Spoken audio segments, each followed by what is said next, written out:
জি, আমার নাম আরাফাত। আপাতত বেকার। বাবা মা গ্রামে থাকে। পড়ালেখা কত দূর? বৃদ্ধা হয়তো আমাকে তার বাসায় চাকরি দিতে পারে, তাই বললাম। বেশি না, ষষ্ঠ শ্রেণী পর্যন্ত। টাকার অভাবে বাবা মা আর পড়াতে পারিনি। তো এখন কি কাজ করো? কিছুই না, চাকরি খুঁজতেছি। তোমার হাতে ওটা কিসের ফাইল? এখানে আমার কিছু প্রয়োজনীয় কাগজপত্র। আচ্ছা ঠিক আছে, আপনি থাকেন, আমি গেলাম। এই নাও, টাকাগুলো তোমার কাছে রাখো। ধন্যবাদ। আমি কারো উপকার করে তার বিনিময় নেই না। ওগুলো আপনার কাছে রেখে দেন। আমি আসি। বের হয়ে দরজা পর্যন্ত আবার চলে গেছি। এমন সময় বৃদ্ধা আবার ডাক দিল। এই শোনো, জি, আর কিছু বলবেন? তুমি তো চাকরি খুঁজছো তাই না? চাইলে আমার এখানে কাজ করতে পারো। কি কাজ? ড্রাইভিং করতে পারো? পারি, বাট লাইসেন্স নাই। ওকে, লাইসেন্স আমি বানিয়ে দেব। তোমার কোনো আপত্তি না থাকলে আমার ড্রাইভার হয়ে থাকতে পারো। আচ্ছা ঠিক আছে। বেতন কত দিতে হবে? যা ইচ্ছা দিয়েন। আচ্ছা, নিচে গাড়ি রাখার ঘরের পাশে ওখানে একটা ঘর খালি আছে, তুমি ওখানে থাকবে। আচ্ছা। ওকে, যাও, তুমি গিয়ে ফ্রেশ হও। আর এই নাও, তুমি মনে হয় জামা কাপড় নিয়ে আসোনি, নতুন জামা কিনে নিয়ে আসো। ওকে, যাচ্ছি। আচ্ছা শোনো, আমার নাতি থেকেও নেই, তুমি আমাকে দাদা বলে ডাকিও, আমি খুশি হব। ওকে দাদা। তারপর টাকাগুলো নিয়ে মার্কেটে গেলাম। বাসা থেকে অল্প দূরেই মার্কেট। হেঁটে হেঁটে গেলাম। কিছু জিনিস কেনাকাটা করার পর বাসায় আসলাম। তারপর দাদার কাছ থেকে ঘরের চাবিটা নিয়ে ভিতরে গেলাম। মনে হয় অনেক বছর কেউ থাকে না, তাই ময়লা জমে আছে। আমি ভিতরে গিয়ে সবকিছু পরিষ্কার করলাম। তারপর গোসল করে দাদার কাছে গেলাম। দাদা, আসতে পারি? আসো। দাদা, এখন কি খাবেন? কাজের বুয়া আছে, ও রান্না করতেছে, একটু ওয়েট করো। আচ্ছা ঠিক আছে। আমি আবার নিজের রুমে চলে গেলাম। মামুনকে কল দিলাম। দোস্ত, কি অবস্থা? কিরে, এটা কার নাম্বার? আমার আগের সিমে আব্বু আম্মু বারবার কল দিচ্ছে, তাই সিমটা চেঞ্জ করে ফেলছি। ও শালা, তুই চলে যাওয়ার পর তোর বাপ আর ওই মুটকির বাপ আমারে আর দিনুলের গাছের সাথে বেঁধে পিটাইছে। দোষ করলাম আমি, আর মার খাচ্ছিস তোরা। ইন্টারেস্টিং। শালা হাসবি না, এখনো শরীর ব্যথা করতেছে। সমস্যা নাই, মাঝে মধ্যে মার খাওয়া ভালো। এতে করে শরীরের চর্বি কমে। এখন বল, সবকিছু ঠিকঠাক আছে কিনা? কি ঠিক থাকবে? তোর আম্মু শুধু কান্না করতেছে, আর ওই মুটকি নাকি বারবার খাচ্ছে আর বেহুশ হচ্ছে। আচ্ছা, তুই আম্মুকে গোপনে আমার কথা বলিস? তুই এখন কোথায়? কিছু খেয়েছিস? আরে বেটা, আমার কপাল খুলে গেছে। চাকরি পাইছি। অনেক বড় লোক। বাসায় শুধু দাদা থাকে। ছেলে মেয়ে সবাই লন্ডন থাকে। আরে কি বলিস? এই আমিও চলে আসি, চাকরি পাবো। এই জন্য তোদের বাঙালিদের উন্নতি নাই। একজনেরটা দেখে তোর হিংসা হচ্ছে, তাই না? আরে বেটা, ভালো চাকরি পাইলে তোরে আর দিনুলরেও নিয়ে আসবো, টেনশন করিস না। থ্যাঙ্কস দোস্ত। থ্যাঙ্কস পরে দিস, এখনো চাকরি দেখিনি। একটু তাড়াতাড়ি করিস। ওকে, রাখি। কলটা কেটে দিয়ে রান্নাঘরে গেলাম। তারপর কিছু খাবার নিয়ে দাদুর রুমে গেলাম। ওনার খাওয়া শেষে ওনাকে মেডিসিন খাইয়ে দিয়ে আমি খেয়ে নিলাম। বিকেলবেলা গাড়ি বের করলাম। বাহ, গাড়িও সুন্দর। টাকা থাকলে যা হয় আর কি। গাড়ি বের করে পরিষ্কার করলাম। দাদুর কাছে গেলাম। দাদু, একটা কথা বলার ছিল। বলো, অনুমতির কি আছে? বাসার সামনে দিয়ে যে টবগুলো আছে, ওগুলোতে কোনো ফুল গাছ নাই। আপনি যদি অনুমতি দেন তাহলে কিছু ফুল গাছ লাগাতাম। বাহ, এত ভালো কথা। আগে এখানে অনেক ফুল গাছ ছিল, যত্নের অভাবে মারা গেছে। তুমি যত্ন করতে পারলে ফুলের চারা নিয়ে আসো। ওকে দাদু। তারপর অনেকগুলো ফুল গাছের চারা নিয়ে আসলাম। সবগুলো টপে লাগালাম, বাসার ছাদেও লাগালাম। এই বাসায় আসার পর থেকে একদিনও গাড়ি চালাইনি। শুধু বাসার কাজই করি, যেমন বাজার করা, দাদুর সেবা করা, মাঝে মাঝে ঘরও ঝাড়ু দিতে হয়। এইভাবে কিছুদিন গেল। দাদু মোটামুটি সুস্থ। সেদিন সকালে আমি ঘুম থেকে উঠে ব্রাশ করতে করতে ফুল গাছে পানি দিচ্ছি। এমন সময় দাদু ডাক দিল। আরাফাত, এই আরাফাত। জি দাদু, কিছু লাগবে? কি করতেছো? এই তো, পানি দিচ্ছি। আচ্ছা, ফ্রেশ হয়ে রেডি হয়ে নাও, অফিসে যেতে হবে। ওকে। তারপর মোটর বন্ধ করে গোসল করে ফ্রেশ হয়ে রেডি হয়ে গেলাম। আজই প্রথম অফিসে যাচ্ছি। দাদু এসে গাড়িতে বসলো। আমি আল্লাহর নাম নিয়ে স্টার্ট দিলাম। খুব কেয়ারফুলি চালাতে লাগলাম। উনি পথ দেখাতে লাগলো, আর আমি সেই অনুসারে চালাতে লাগলাম। প্রায় 20 মিনিট পর অফিসের সামনে গেলাম। আমি দাদাকে নামিয়ে দিয়ে বাইরে বসে রইলাম। দুপুরবেলা উনি বের হলো। তারপর আমি উনাকে নিয়ে আবার বাসায় আসলাম। উনি বলে দিলেন এবার থেকে প্রতিদিন অফিসে যাওয়া আসা লাগবে। আমি হ্যাঁ সূচক মাথা নাড়ালাম। পরের দিন আবারও দাদুকে নিয়ে অফিসে গেলাম। ওনাকে নামিয়ে দিয়ে আমি গাড়ি নিয়ে একটা কলেজে গেলাম। মাস্টার্সে ভর্তির ব্যাপারে কথা বললাম। সবকিছু ঠিকঠাক করে আবার অফিসের সামনে আসলাম। তারপর ওনাকে নিয়ে বাসায় গেলাম। এইভাবেই দিন যাচ্ছে। আমিও মাস্টার্সে ভর্তি হলাম। প্রথম মাস শেষে বেতন পেলাম 15,000 টাকা। টাকাগুলো হাতে পেয়ে অনেক আনন্দ হতে লাগলো। জীবনের প্রথম ইনকাম। আম্মুকে কল দিলাম। হ্যালো আম্মু, কেমন আছো? আরে কাঁদছো কেন? তুই এইভাবে আমাদের রেখে চলে যেতে পারলি বাবা? একবারও আমাদের কথা ভাবলি না? কি করব? তোমরা তো আমার কথা শুনোনি। আচ্ছা বাদ দাও। আব্বু কেমন আছে? ভালো না, কেউই ভালো নাই। তুই আবার ফিরে আয়। আরে না, আমি ভালো একটা চাকরি পেয়েছি। ওনারা আমাকে কলেজে ভর্তি করিয়েছে। থাকিও ওনাদের বাসায়। অনেক বড় লোক। কি বলিস, সত্যি নাকি? আরে মিথ্যা কেন বলবো? আচ্ছা শোনো, আমি 10,000 টাকা পাঠাচ্ছি। আব্বুকে বলিও টাকাগুলো নিয়ে আসতে। এইভাবে আরো কিছুক্ষণ কথাবার্তা বললাম। তারপর কল কেটে দিলাম। দিনুল আর মামুনকেও 2,000 টাকা দিলাম। বাকি 3,000 টাকার বই কিনলাম। পরের দিন শুক্রবার ছিল। আমি গাড়ি ধুয়ে নিলাম, ঘরও পরিষ্কার করলাম। বিকেলবেলা ফুল গাছের একটু যত্ন করতেছি। এমন সময় দাদু 2 কাপ কফি নিয়ে আমার কাছে আসলো। আরাফাত, এই নাও কফি খাও। আরে দাদু, আপনি কেন কষ্ট করতে গেলেন? আমাকে বললেই তো আমি বানিয়ে দিতাম। তোমার দাদুকে আমি প্রায় কফি বানিয়ে খাওয়াতাম, মাঝে মধ্যে চুলে তেল দিয়ে দিতাম, মাঝরাতে রাস্তায় হাত ধরাধরি করে হাঁটতাম। ও চলে যাওয়ার পর খুব একা হয়ে গেলাম। আপনি তো পরে আবার বিয়ে করতে পারতেন।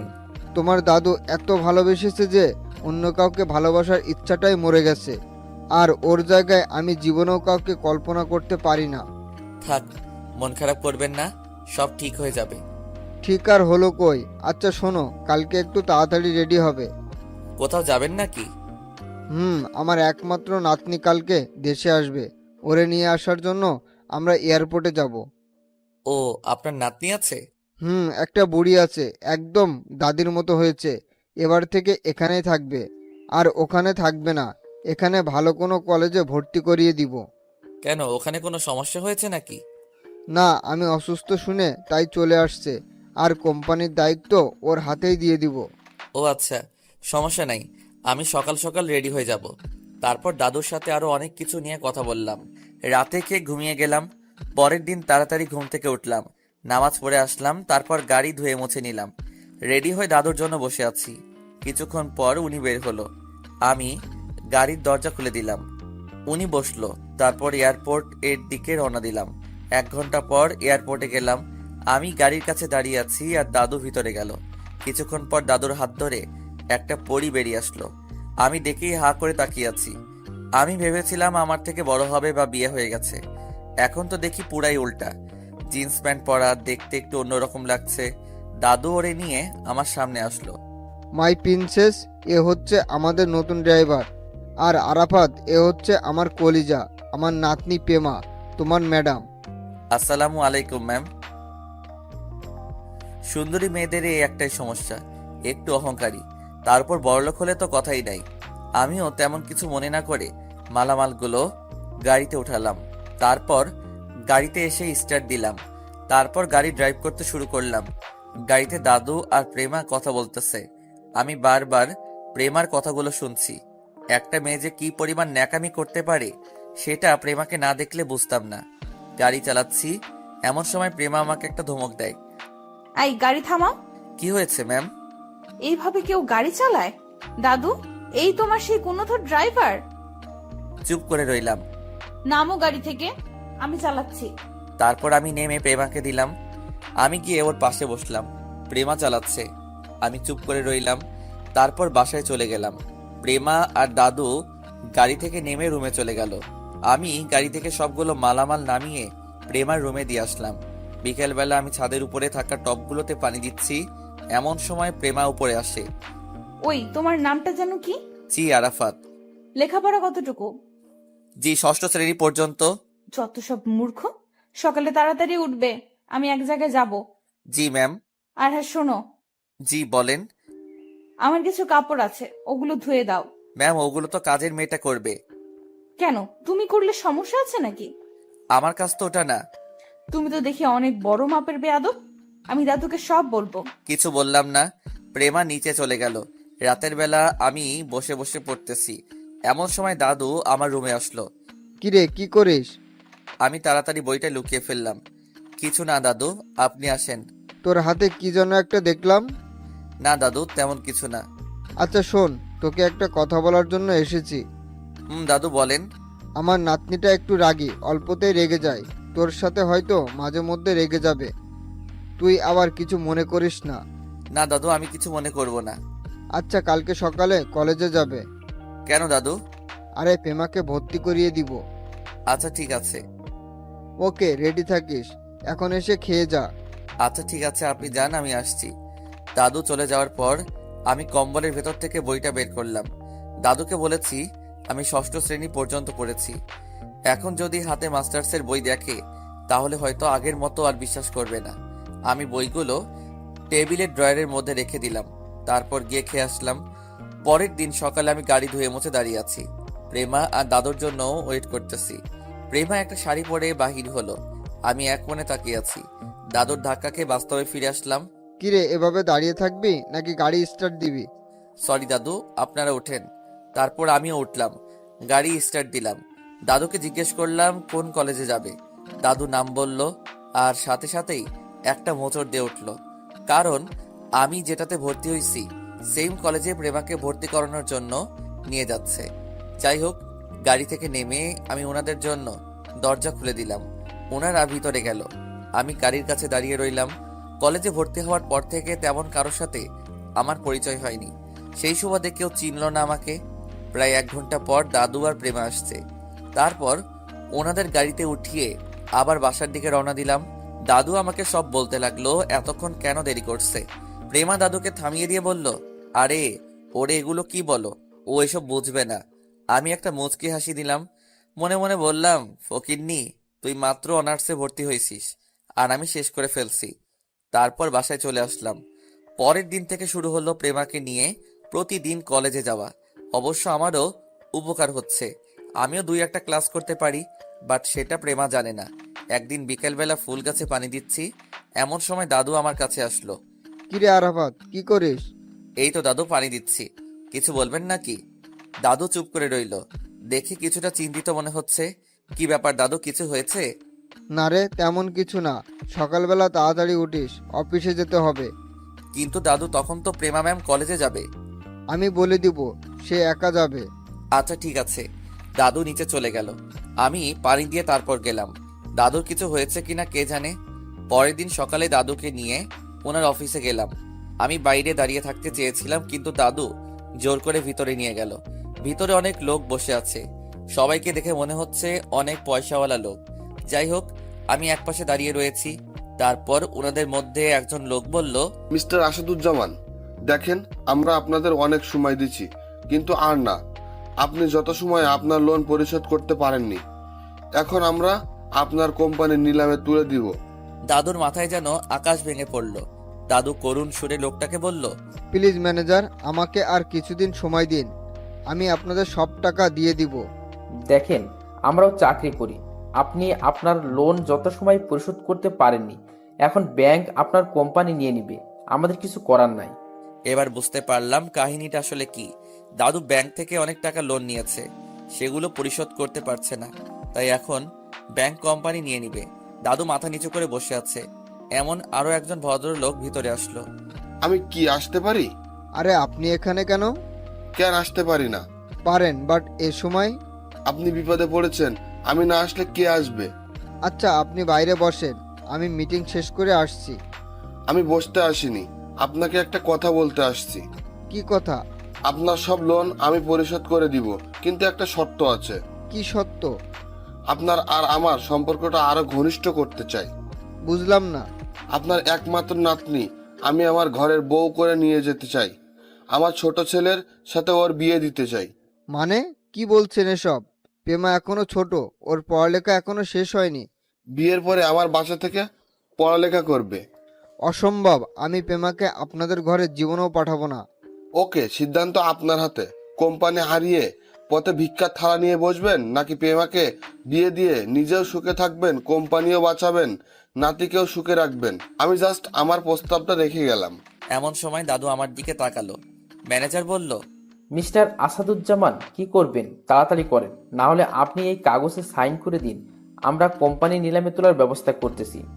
দাদু কিছুক্ষণ চুপ করে রইল। তারপর ওই লোকটার কথায় রাজি হয়ে গেল। দাদুর কথা শুনে আমার ভিতরে একটা মোচড় দিয়ে উঠল। দাদু কি সত্যি প্রেমার বিয়ে দিয়ে দিবে? আমার হাত পা কাঁপছে। তারপর লোকটা দাদুর সাথে কোলাকুলি করে চলে গেল। আমিও বাইরে চলে আসলাম। গাড়ির সামনে এসে বসে রইলাম। দাদু ওনার অফিসের লোকদের সাথে অনেকগুলো বিষয় নিয়ে কথা বলল। তারপর গাড়ির কাছে আসলো। আমি দাদুকে গাড়িতে বসিয়ে স্টার্ট দিলাম। তারপর বাসার দিকে রওনা দিলাম। রাস্তায় দাদুর সাথে আর কোনো কথা হয়নি। বিকেলবেলা আমি ছাদের এক কোণে গিয়ে বসে রইলাম।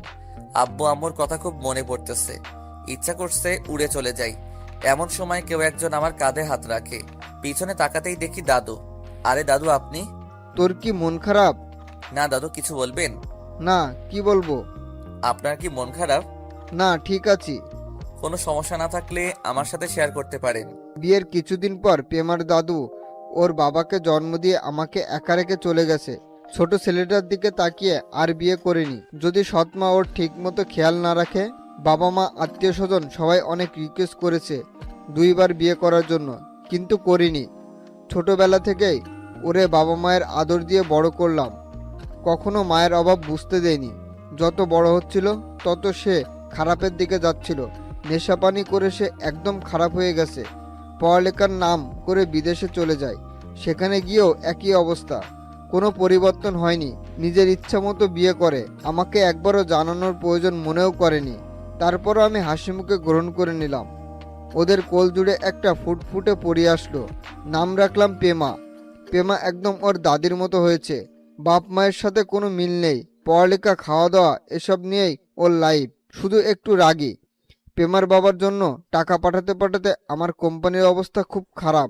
পরে কোম্পানির কর্মচারীদের বেতন দেওয়া পসিবল হচ্ছিল না। সেজন্য ব্যাংক থেকে অনেক টাকা লোন নিয়েছিলাম।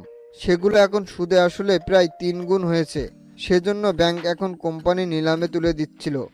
এমন সময় আমাদের জাত শত্রু শরীফ আসে। ওর সাথে ব্যবসা নিয়ে অনেক আগে থেকেই আমাদের রেষারেষি চলছে। সে এখন আমাকে সাহায্য করতে চায়, বাট সেটা পেমার বিনিময়ে। অর্থাৎ পেমাকে তার ছেলের বউ করে নিয়ে যেতে চায়। কোনো উপায় না দেখে আমি রাজি হয়ে যাই। এখন ভাবছি আমি আমার কলিজাটাকে ছাড়া কিভাবে থাকবো। আজকে কোম্পানি রক্ষার জন্য আমি আমার নাতনিকে বলি দিচ্ছি। দাদু, কাঁদবেন না। একদিন না একদিন তো অবশ্যই প্রেমাকে বিয়ে দিতে হবে। তাই বলে এত তাড়াতাড়ি আমি প্রেমাকে আমার কাছে রাখার জন্য নিয়ে এসেছি, কিন্তু এখন তো তার উল্টোটা হয়ে গেছে। প্রেমা ম্যাম কি জানে? না, কি করে ওকে বোঝাবো বুঝতে পারছি না। সে কি রাজি হবে? আপনি সব বুঝিয়ে বলেন। রাজি হবে? দেখি কি করা যায়। তারপর দাদু নিচে চলে গেল। আমি আরো কিছুক্ষণ বসে থেকে নিচে চলে গেলাম। রাতের বেলায় আমি রুমে বসে আছি। এমন সময় দিনুল কল দিছে। কিরে আরাফাত, কি অবস্থা? আছি দোস্ত, তোর কি অবস্থা? ভালো। তোর তো কোনো খোঁজ খবর নাই, ভুলে গেলি নাকি? আরে না, বল তোর কি অবস্থা? আছি। তোর আম্মু অসুস্থ, বিকেলে গিয়েছিলাম। তুই কি বাড়িতে আসতে পারবি? না রে দোস্ত, কি হয়েছে আম্মুর? শরীর দুর্বল মনে হয়। তুই টাকা পাঠা, ভালো ডাক্তার দেখাতে হবে। আচ্ছা, পাঠাবো। তারপর দিনুলের সাথে আরো কিছুক্ষণ কথা বলে কলটা কেটে দিলাম। মায়ের জন্য খারাপ লাগতেছে। আমি বসে আছি, এমন সময় দাদু আসলো। কিরে, কি করিস? কিছু না দাদু, আসেন। কালকে একটু তাড়াতাড়ি উঠিস। কোথাও যাবেন নাকি? আমি যাব না, পেমা যাবে। কালকে ওর আব্বু আম্মু আসছে। ও তাই নাকি? হুম। তো হঠাৎ করে ওনারা চলে আসছেন যে? পেমার বিয়ের কথা ওদেরকে বলেছি, তাই কালকেই আসছে। ও আচ্ছা। আচ্ছা থাক, আমি পেমার কাছে যাচ্ছি। দাদু, কিছু মনে না করলে একটা কথা বলতাম। আরে বল। বাড়ি থেকে কল আসছিল। আম্মু নাকি খুব অসুস্থ, ডাক্তার দেখাতে হবে। ও, তোর তো এই মাসের বেতন দেওয়াই হয়নি। আচ্ছা, কালকে সকালে মনে করে আমার থেকে নিয়ে যাস। ওকে দাদু। দাদু চলে গেল। আমি বই বের করে কিছুক্ষণ পড়ালেখা করলাম। তারপর খেয়ে দিয়ে ঘুমিয়ে গেলাম। পরের দিন আমি গাড়ি ধুয়ে মুছে ফ্রেশ হয়ে গাড়ির সাথে হেলান দিয়ে দাঁড়িয়ে আছি। এমন সময় দেখলাম প্রেমা ম্যাম আসছে। আমি গাড়ির দরজা খুলে দিলাম, কিন্তু তিনি কেমন অদ্ভুতভাবে তাকালো। আচ্ছা, আমাকে একটা কথা বলো তো। কি ম্যাম? তোরে দেখলে ড্রাইভার মনে হয় না কেন বলতো? ড্রাইভার মনে না হলে কি মনে হয়? মনে হয় তুই গাড়ির মালিক। আমি কিছু না বলে হাসছি। ওই, এত হাসার কি আছে? গাড়ি স্টার্ট দে। আমি কিছু না বলে গাড়ি স্টার্ট দিলাম। তারপর এয়ারপোর্টে গেলাম। কিছুক্ষণ পর প্রেমার আব্বু আম্মু আসলো। আমি সালাম দিলাম। প্রেমা গিয়ে জড়িয়ে ধরলো। তারপর প্রেমা নিজেই ড্রাইভ করে বাসায় নিয়ে আসলো। আমি মালামালগুলো গাড়িতে তুললাম, আবার নামালাম। রাতের বেলা আমি পড়তেছি, এমন সময় প্রেমা মোবাইলে কথা বলতে বলতে নিচে চলে আসলো। আমাকে দেখি ভূত দেখার মতো তাকিয়ে রইলো। তারপর বাইরে থেকে ভিতরে আসার আগেই আমি আমার বইটা রেখে একটা গল্পের বই নিয়ে বসে আছি। কিরে, কি করিস? তোর হাতে বই কেন? এমনি পড়তে চাইছিলাম, কিন্তু পারছি না। ও আচ্ছা, থাক। আচ্ছা ঠিক আছে। প্রেমা চলে গেল, হাফ ছেড়ে বাঁচলাম। যদি আমার হাতে মাস্টার্সের বই দেখতেও নিশ্চয়ই একটা টাস্কি খেত। আমি আরো কিছুক্ষণ পরে ঘুমিয়ে গেলাম।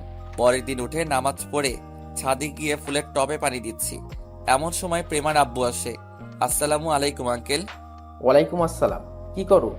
এই তো ফুল গাছে পানি দিচ্ছি। এগুলো কি তুমি লাগিয়েছো? জি। ভালো হয়েছে। কালকে তো ব্যস্ত ছিলাম, তোমার সম্পর্কে কিছুই জানা হয়নি। এমনিতে বাবার মুখে তোমার কথা অনেক শুনেছি। তোমার নামটা যেন কি? জি আরাফাত। ও, তোমার বাবা মা গ্রামে থাকে? জি, ওনারা গ্রামেই থাকে। আমিও গ্রামে থাকতাম আগে। ও আচ্ছা, তো পড়ালেখা কিছু করছো নাকি? না, তেমন করিনি। ষষ্ঠ শ্রেণী পর্যন্ত করেছি। আচ্ছা শোনো, প্রেমার বিয়ে সম্পর্কে তো তোমাকে বলা হয়েছে তাই না? জি, দাদু বলেছে। ও তাহলে তো ভালো। আচ্ছা শোনো, আমরা কিছুক্ষণ পর শপিং করতে যাব, ছেলেপক্ষও আসবে। তুমি গাড়ি নিয়ে নিচে থাকো। জি অবশ্যই। তারপর আরো কিছুক্ষণ কথা বলার পর উনি নিচে চলে গেলেন। আমি পানি দেওয়া শেষ করে গাড়ি ধুয়ে নিলাম। তারপর নিজের রুমে চলে গেলাম। ফ্রেশ হয়ে নাস্তা করে নিলাম। বাইরে গাড়ির সামনে এসে দাঁড়ালাম। এমন সময় দাদু কল দিল। দাদু বলো। একটু আমার রুমে আয় তো। আচ্ছা আসছি। তারপর দাদুর রুমে গেলাম। দেখলাম উনি মন খারাপ করে বসে আছে। দাদু আপনি ঠিক আছেন? কি ব্যাপার দাদু, কিছু বলছেন না যে? প্রেমার জন্য খারাপ লাগছে রে। আমার নাতনিটা বুঝি আমাকে ছেড়ে যাবে? আরে আজিব, আপনি মন খারাপ করছেন কেন? মেয়ে মানুষ, একদিন না একদিন ঠিকই পরপুরুষের বাসায় চলে যেতে হবে। এটা তার আসল ঠিকানা নয়, স্বামীর বাড়ি তার একমাত্র ঠিকানা। আর দাদু, এখন আপনার উচিত প্রেমাকে হাসি মুখে বিদায় দেওয়া। ঠিক বলেছিস। আচ্ছা এই নে ধর, তোর এই মাসের বেতন। টাকাগুলো নিলাম। কিছুক্ষণ পর সবাই বের হবে, গাড়ির কাছেই থাক। হ্যাঁ সূচক মাথা নাড়ালাম। তারপর নিচে চলে আসলাম। আম্মুকে কল দিলাম। হ্যালো আম্মু, কেমন আছো? আমি ভালো আছি, তুই কেমন আছিস?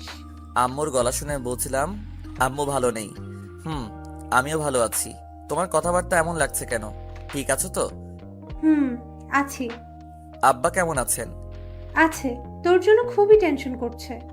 আমার জন্য টেনশনের দরকার নাই। আমি দিনুলের কাছে টাকা পাঠাচ্ছি। আজকে গিয়েই ভালো কোনো ডাক্তার দেখাবে আর ফল ফলাদি কিনে নিয়ে আসবে। মেডিসিন সবগুলো কিনবে।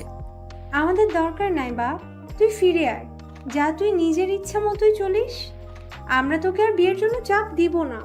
আচ্ছা সেটা পরে দেখা যাবে, এখন চাকরি ছেড়ে আসা সম্ভব না। এ কথা বলেই কলটা কেটে দিলাম। আমি গাড়ির সাথে হেলান দিয়ে মোবাইল টিপতেছি। এমন সময় দেখলাম প্রেমা আসতেছে, কালো একটা শাড়ি পরে। দেখেই যে কারো চোখ আটকে যাওয়ার মতো। আমারও ব্যতিক্রম কিছু হলো না। আমিও হা করে তাকিয়ে রইলাম। আমি কিছু না বলে অন্যদিকে তাকালাম। এক এক করে আন্টি, আঙ্কেল আর দাদু সবাই গাড়িতে এসে বসলো। আমি গাড়ি স্টার্ট দিলাম। গন্তব্য শপিং মলে যাব। প্রায় 30 মিনিট পর শপিং মলের সামনে গেলাম। ছেলেপক্ষও সেখানে ছিল। তারপর সবাই একত্রে ভিতরে যাচ্ছি। আমি গাড়ির কাছে দাঁড়িয়ে রইলাম। কিরে তুই দাঁড়িয়ে আছিস যে? দাদু আমি গিয়ে কি করব? আপনাদের কেনাকাটা শেষ হলে আমাকে একটা কল দিয়েন, আমি গিয়ে নিয়ে আসবো। কি করবি মানে? আয় আমার সাথে আয়। উনি একমাত্র মানুষ যিনি মা বাবার পরে আমাকে বেশি ভালোবাসেন। ওনার কথা না রেখে পারলাম না। তারপর ওনাদের সাথে সাথে আমিও গেলাম। একটা শাড়ির দোকানে গেল। একের পর এক শাড়ি দেখতেছে, কিন্তু কিছুতেই ওনাদের শাড়ি পছন্দ হচ্ছে না। পরে আন্টি আমাকে বলল, এ আরাফাত, তুমি একটা দেখো তো। আন্টি আমি কি দেখব? আপনাদের যেটা পছন্দ হয় সেটা দেখেন। সমস্যা নেই, দেখো। তারপর আমি কয়েকটা শাড়ি দেখলাম। বিয়েতে তাই সবগুলো লাল শাড়ি দেখছে। আমি একটা নীল শাড়ি বের করলাম। আন্টি এটা দেখেন। নীল শাড়ি? বিয়েতে কেউ নীল শাড়ি পরে নাকি? সবাই হয়তো পরে না, তবে নীল শাড়িতে প্রেমা ম্যামকে খুব সুন্দর লাগবে। না, আমি পছন্দ করি না, লালই দেখবো। তারপর ওনারা আরো কয়েকটা লাল দেখে। প্রেমা কিছুক্ষণ আমার দিকে তাকিয়ে কি যেন চিন্তা করলো, তারপর নীল শাড়িটাই নিল। মুখে কিছু না বললেই মনে মনে একটা ধন্যবাদ দিলাম। এইভাবে এক এক করে সবগুলো জিনিস নিল। আমি দাদুর জন্য ভালো থেকে কয়েকটা পাঞ্জাবি, পাজামা, আতর, সুগন্ধি সহ কিছু জিনিস নিলাম। দীর্ঘ 4 ঘন্টা শেষে ওনাদের শপিং শেষ হয়। আমি সবগুলো জিনিস নিয়ে গাড়িতে রেখে আসলাম। তারপর সবাই মিলে একটা রেস্টুরেন্টে গেলাম। প্রেমা আমাকে ডাক দেয়। ওই শোন, জি ম্যাম, বলেন। তুই আব্বু আম্মুকে আঙ্কেল আন্টি কেন ডাকিস? তো কি ডাকবো? কি ডাকবো মানে? স্যার ম্যাম ডাকবি? তোর কোনো স্ট্যাটাস আছে? স্যার ডাকবি, মনে থাকবে। হুম। আর হ্যাঁ, কেনাকাটার সময় বা কোনো কিছু করার সময় তুই সামনে থাকবি না, ড্রাইভারের মতো থাকবি। তুই দাদুর পছন্দের, আমাদের না, বুঝছিস? হ্যাঁ, সূচক মাথা নাড়ালাম। সুন্দর মেয়েদের এই একটাই সমস্যা, অহংকারী হবেই হবে। তারপর যদি ধনির দোলালি হয় তাহলে তো কথাই নাই। যাই হোক, প্রেমা আমাকে এই রকম দু একটা খোঁচা দেওয়া কথা বলে থাকে, এটা কোনো ব্যাপার না। সবাই রেস্টুরেন্টে গেল, আমি বাইরে দাঁড়িয়ে রইলাম। কিরে বাইরে কেন? আয়। না দাদু, ঠিক আছি। আরে কি ঠিক আছিস? ভিতরে আয়। কিছু করার নাই, ভিতরে গেলাম। দেখলাম প্রেমা আমার দিকে রাগীভাবে তাকিয়ে আছে। খাওয়া দাওয়া শেষ করে বাসায় চলে আসলাম। সবগুলো মাল প্রেমার রুমে দিয়ে আসলাম। ফ্রেশ হয়ে জোহরের নামাজ পড়ে নিলাম। তারপর বিকালে ঘুম দিলাম। দাদু ডেকে বলল পরের দিন থেকেই নাকি ডেকোরেশনের সব মালামাল আসতে শুরু করবে, সবকিছু দেখে রাখার জন্য। কালকে গিয়ে ইনভাইটেশন কার্ড বানাতে হবে। আমি পরের দিন গিয়ে কার্ডগুলো বানিয়ে নিয়ে আসলাম। কার্ডগুলো নিয়ে প্রেমার রুমে গেলাম। দেখলাম প্রেমা কাপড় চেঞ্জ করছে। আমাকে দেখেই অনেক জোরে একটা চিৎকার দেয়। আমি ভয়ে কার্ডগুলো ফেলে দিয়ে নিচের দিকে দৌড় দেই। ভয়ে হাত পা ঠান্ডা হয়ে গেছে। না জানি আজকে আমার কপালে কি আছে। কিছুক্ষণ পর প্রেমা নিচে আসলো। ওই ছোট লোকের বাচ্চা, তোর এত বড় সাহস! আমি চেঞ্জ করার সময় আমার রুমে যাস? সরি ম্যাম, আমি ইচ্ছে করে যাইনি, আমি তো কার্ডগুলো দিয়ে আসতে গিয়েছিলাম। রাগ তোর সরি, খ্যাত কোথাকার! আর যাতে তোকে আমার রুমের সামনে না দেখি। কিছু না বলে দাঁড়িয়ে রইলাম। প্রেমা চলে গেল। যাক বাবা, বাঁচা গেল। এবার থেকে আর ওর সামনেও যাব না। বাইরে দাঁড়িয়ে আছি, এমন সময় দাদু কল দিল। দাদু বলো। উপরে আয় তো। আমি উপরে গেলাম। দেখলাম প্রেমাও উপরে দাঁড়িয়ে আছে। দাদু ডেকেছেন? শোন, প্রেমা ওর ফ্রেন্ডদেরকে বিয়েতে ইনভাইট কার্ড দিবে, তুই একটু ওরে নিয়ে বের হ। আমি প্রেমার দিকে তাকালাম। দেখলাম সে এখনো আমার দিকে রাগীভাবে তাকিয়ে আছে। আমি তারপর হ্যাঁ সূচক মাথা নাড়ালাম। দাদুর কাছ থেকে বিদায় নিয়ে চলে আসলাম। নিচে গাড়িতে এসে বসলাম। একটু পর প্রেমাও আসলো, এসে আমার পাশের সিটেই বসলো। এমনিতে ভয় লাগে, তার উপর পাশে বসছে। ম্যাম, কোথায় যাবেন? আগে কলেজে চল। কলেজের কথা শুনে একটা মোচড় দিল। পরিচিত কেউ যদি দেখে বা প্রেমা যদি জেনে যায় আমিও ওই কলেজে পড়ি, তার উপরের ক্লাসে, দূর এত ভেবে লাভ নাই।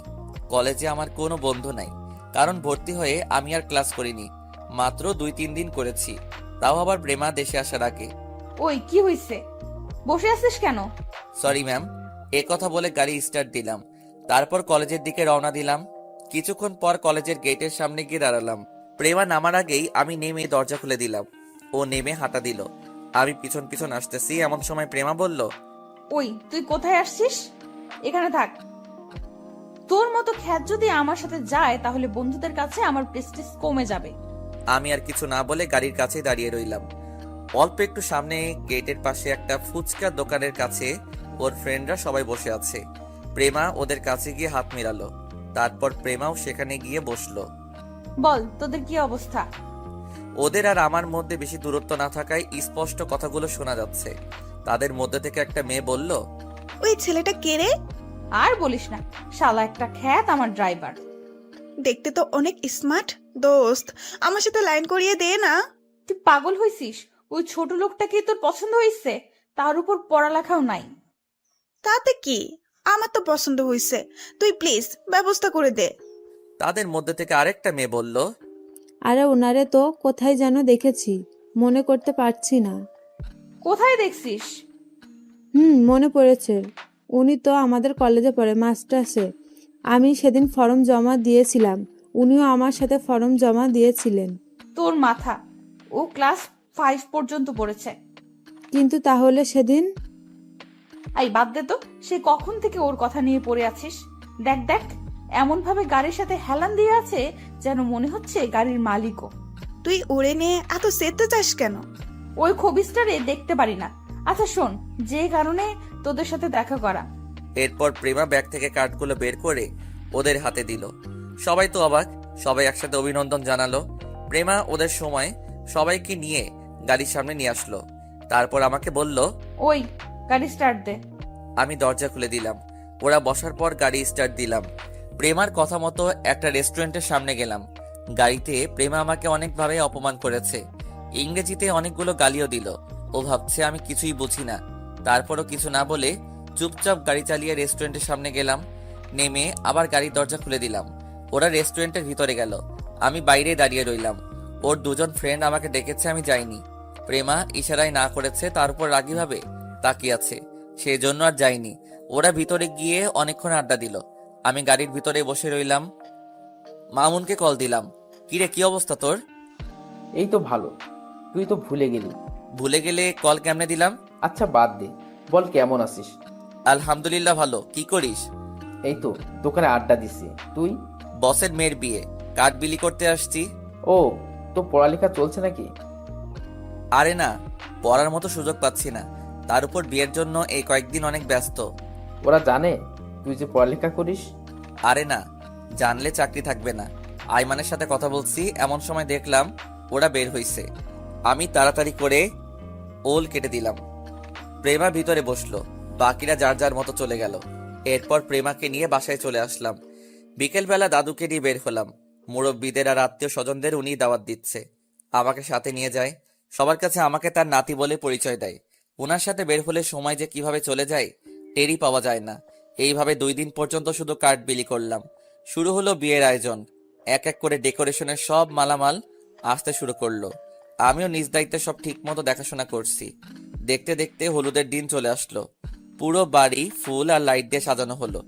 অন্য দিনের তুলনায় দেখতে একটু অন্যরকম লাগছে। এক এক করে সব মেহমান আসছে। আমি আর দাদু সবাইকে রিসিভ করতেছি। প্রেমার আব্বু আম্মুও সবাই ব্যস্ত। সন্ধ্যায় প্রেমার একটা বান্ধবী আমাকে ডাক দেয়। ভাইয়া, একটা কথা বলতাম। জি বলেন। আচ্ছা, আপনারা নিচে যান, আমার অল্প কিছু কাজ আছে, ওগুলো সেরেই আসছি। এরপর আমি দাদুর কাছে গেলাম। দাদুর থেকে অনুমতি নিয়ে নিচে আসলাম। দেখলাম সবাই বসে আছে। আমি তাড়াতাড়ি করে গাড়ি বের করলাম। তারপর ওরা উঠলো। আমি গাড়ি স্টার্ট দিলাম। তারপর ওদেরকে নিয়ে পার্লারে গেলাম। ওদের ওখানে রেখে আবার বাসায় চলে আসলাম। হলুদের যে স্টেজটা বানালো কেমন যেন আমার পছন্দ হলো না। দাদুর কাছে গেলাম। দাদু, একটা কথা বলবো? বল, কোনো সমস্যা? দাদু, স্টেজটা আমার পছন্দ হয়নি, কেমন যেন লাগছে। আপনার একমাত্র নাতনির বিয়ে, অসাধারণ স্টেজ না হলে কি চলে? কি আর করব, এখন তো নতুন কাউকে দেওয়া সম্ভব না। দাদু, আমি সাজাই? তুই পারিস নাকি? খুব ভালো পারি না, তবে চেষ্টা করব খুব সুন্দর করে সাজানোর জন্য। আচ্ছা ঠিক আছে। দাদুর থেকে অনুমতি নিয়ে আমি আগের স্টেজটা থেকে ফুল আর টিস্যুগুলো সরিয়ে নিলাম। তারপর নিজের মতো করে সাজাতে শুরু করলাম। আসলে আগে যখন বাড়িতে থাকতাম তখন আত্মীয় স্বজনদের স্টেজ বা কোনো রিলেটিভদের বিয়ে হলে স্টেজ আমি আর দিনুল সাজাতাম। অনেক বন্ধুর ভাই বোনের হলুদের স্টেজেও আমি সাজিয়েছি, সেই থেকে অল্প কিছু অভিজ্ঞতা আছে। সাজাতে শুরু করলাম এক মনে। প্রায় 11টা বেজে গেল সাজাতে সাজাতে। পকেট থেকে মোবাইলটা বের করে দেখি প্রেমা 9টা কল দিছে। মনে হয় ওদের শেষ। আমার একটু ভয় হলো, না জানি কি আছে কপালে। তাড়াতাড়ি কল দিতে যাব, এমন সময় দাদু আসলো। প্রেমা নাকি কল দিয়েছে তাড়াতাড়ি যাওয়ার জন্য। আমি আর কল না দিয়ে আবার গাড়ি নিয়ে বের হলাম। পার্লারের সামনে গিয়ে দাঁড়ালাম। দরজা খুলে বাইরে আসতেই প্রেমা আমার গালে ঠাস করে একটা বসিয়ে দেয়। আমি একটু অবাক হলাম, কোনো দোষ ছাড়া এভাবে কেন হাত দিল? শুধু আমি না, প্রেমার বন্ধুগুলাও হা করে আমার দিকে তাকিয়ে আছে। ওই ছোট লোকের বাচ্চা, এত কিসের ব্যস্ততা তোর যে আমার কল ধরিস না? সরি ম্যাম, আসলে স্টেজ সাজাচ্ছিলাম তো তাই। প্রেমা আর কিছু না বলে গাড়িতে উঠে যায়। ওর বন্ধুগুলো এখনো তাকিয়ে আছে। চট দিয়েছিস ভালো কথা, সবার সামনে দেওয়ার কি দরকার ছিল? গরিব হয়েছি তো কি হয়েছে, আমারও তো একটা মান সম্মান আছে। যাই হোক, ওর ফ্রেন্ডরা সবাই গাড়িতে ওঠার পর ওদের বাসায় নিয়ে আসলাম। ওরা গাড়ি থেকে নামলো। আমি ওদের নামিয়ে দিয়ে গাড়ি পার্কিং করে রাখলাম। তারপর ভিতরে যাচ্ছি, এমন সময় দেখলাম সবাই স্টেজের সামনে দাঁড়িয়ে আছে। আমাকে দেখে ওর একটা ফ্রেন্ড বলল। আমি কিছু না বলে দাঁড়িয়ে রইলাম। ওরা এবার ভিতরে চলে গেল। দাদুর সাথে দেখা করলাম। অনেক খিদা লেগেছে, সেই বিকাল থেকে কাজ করে যাচ্ছি, কিছুই খাইনি। গিয়ে বিরিয়ানি খেয়ে আসলাম। তারপর আমার রুমে গেলাম, ফ্রেশ হয়ে বাইরে আসছি। এমন সময় দেখলাম দাদু 2টা ব্যাগ নিয়ে আমার রুমে আসলো। রে তুই এখানে? আমি তোকে খুঁজছি, কলও দিয়েছিলাম। দাদু গোসল করলাম, মোবাইল টেবিলে ছিল। আচ্ছা শোন, এখানে 2টা পাঞ্জাবি আছে, একটা এখন পরে হলুদে আয়, আর একটা কালকে বিয়েতে গায়ে দিস। আরে দাদু, এগুলোর কি দরকার ছিল? আমরা সবাই গায়ে দিব, আমার নাতি গায়ে দিব না এটা কি করে সম্ভব? এখন হলুদ রঙেরটা গায়ে দিস, নীলটা কালকে দিস।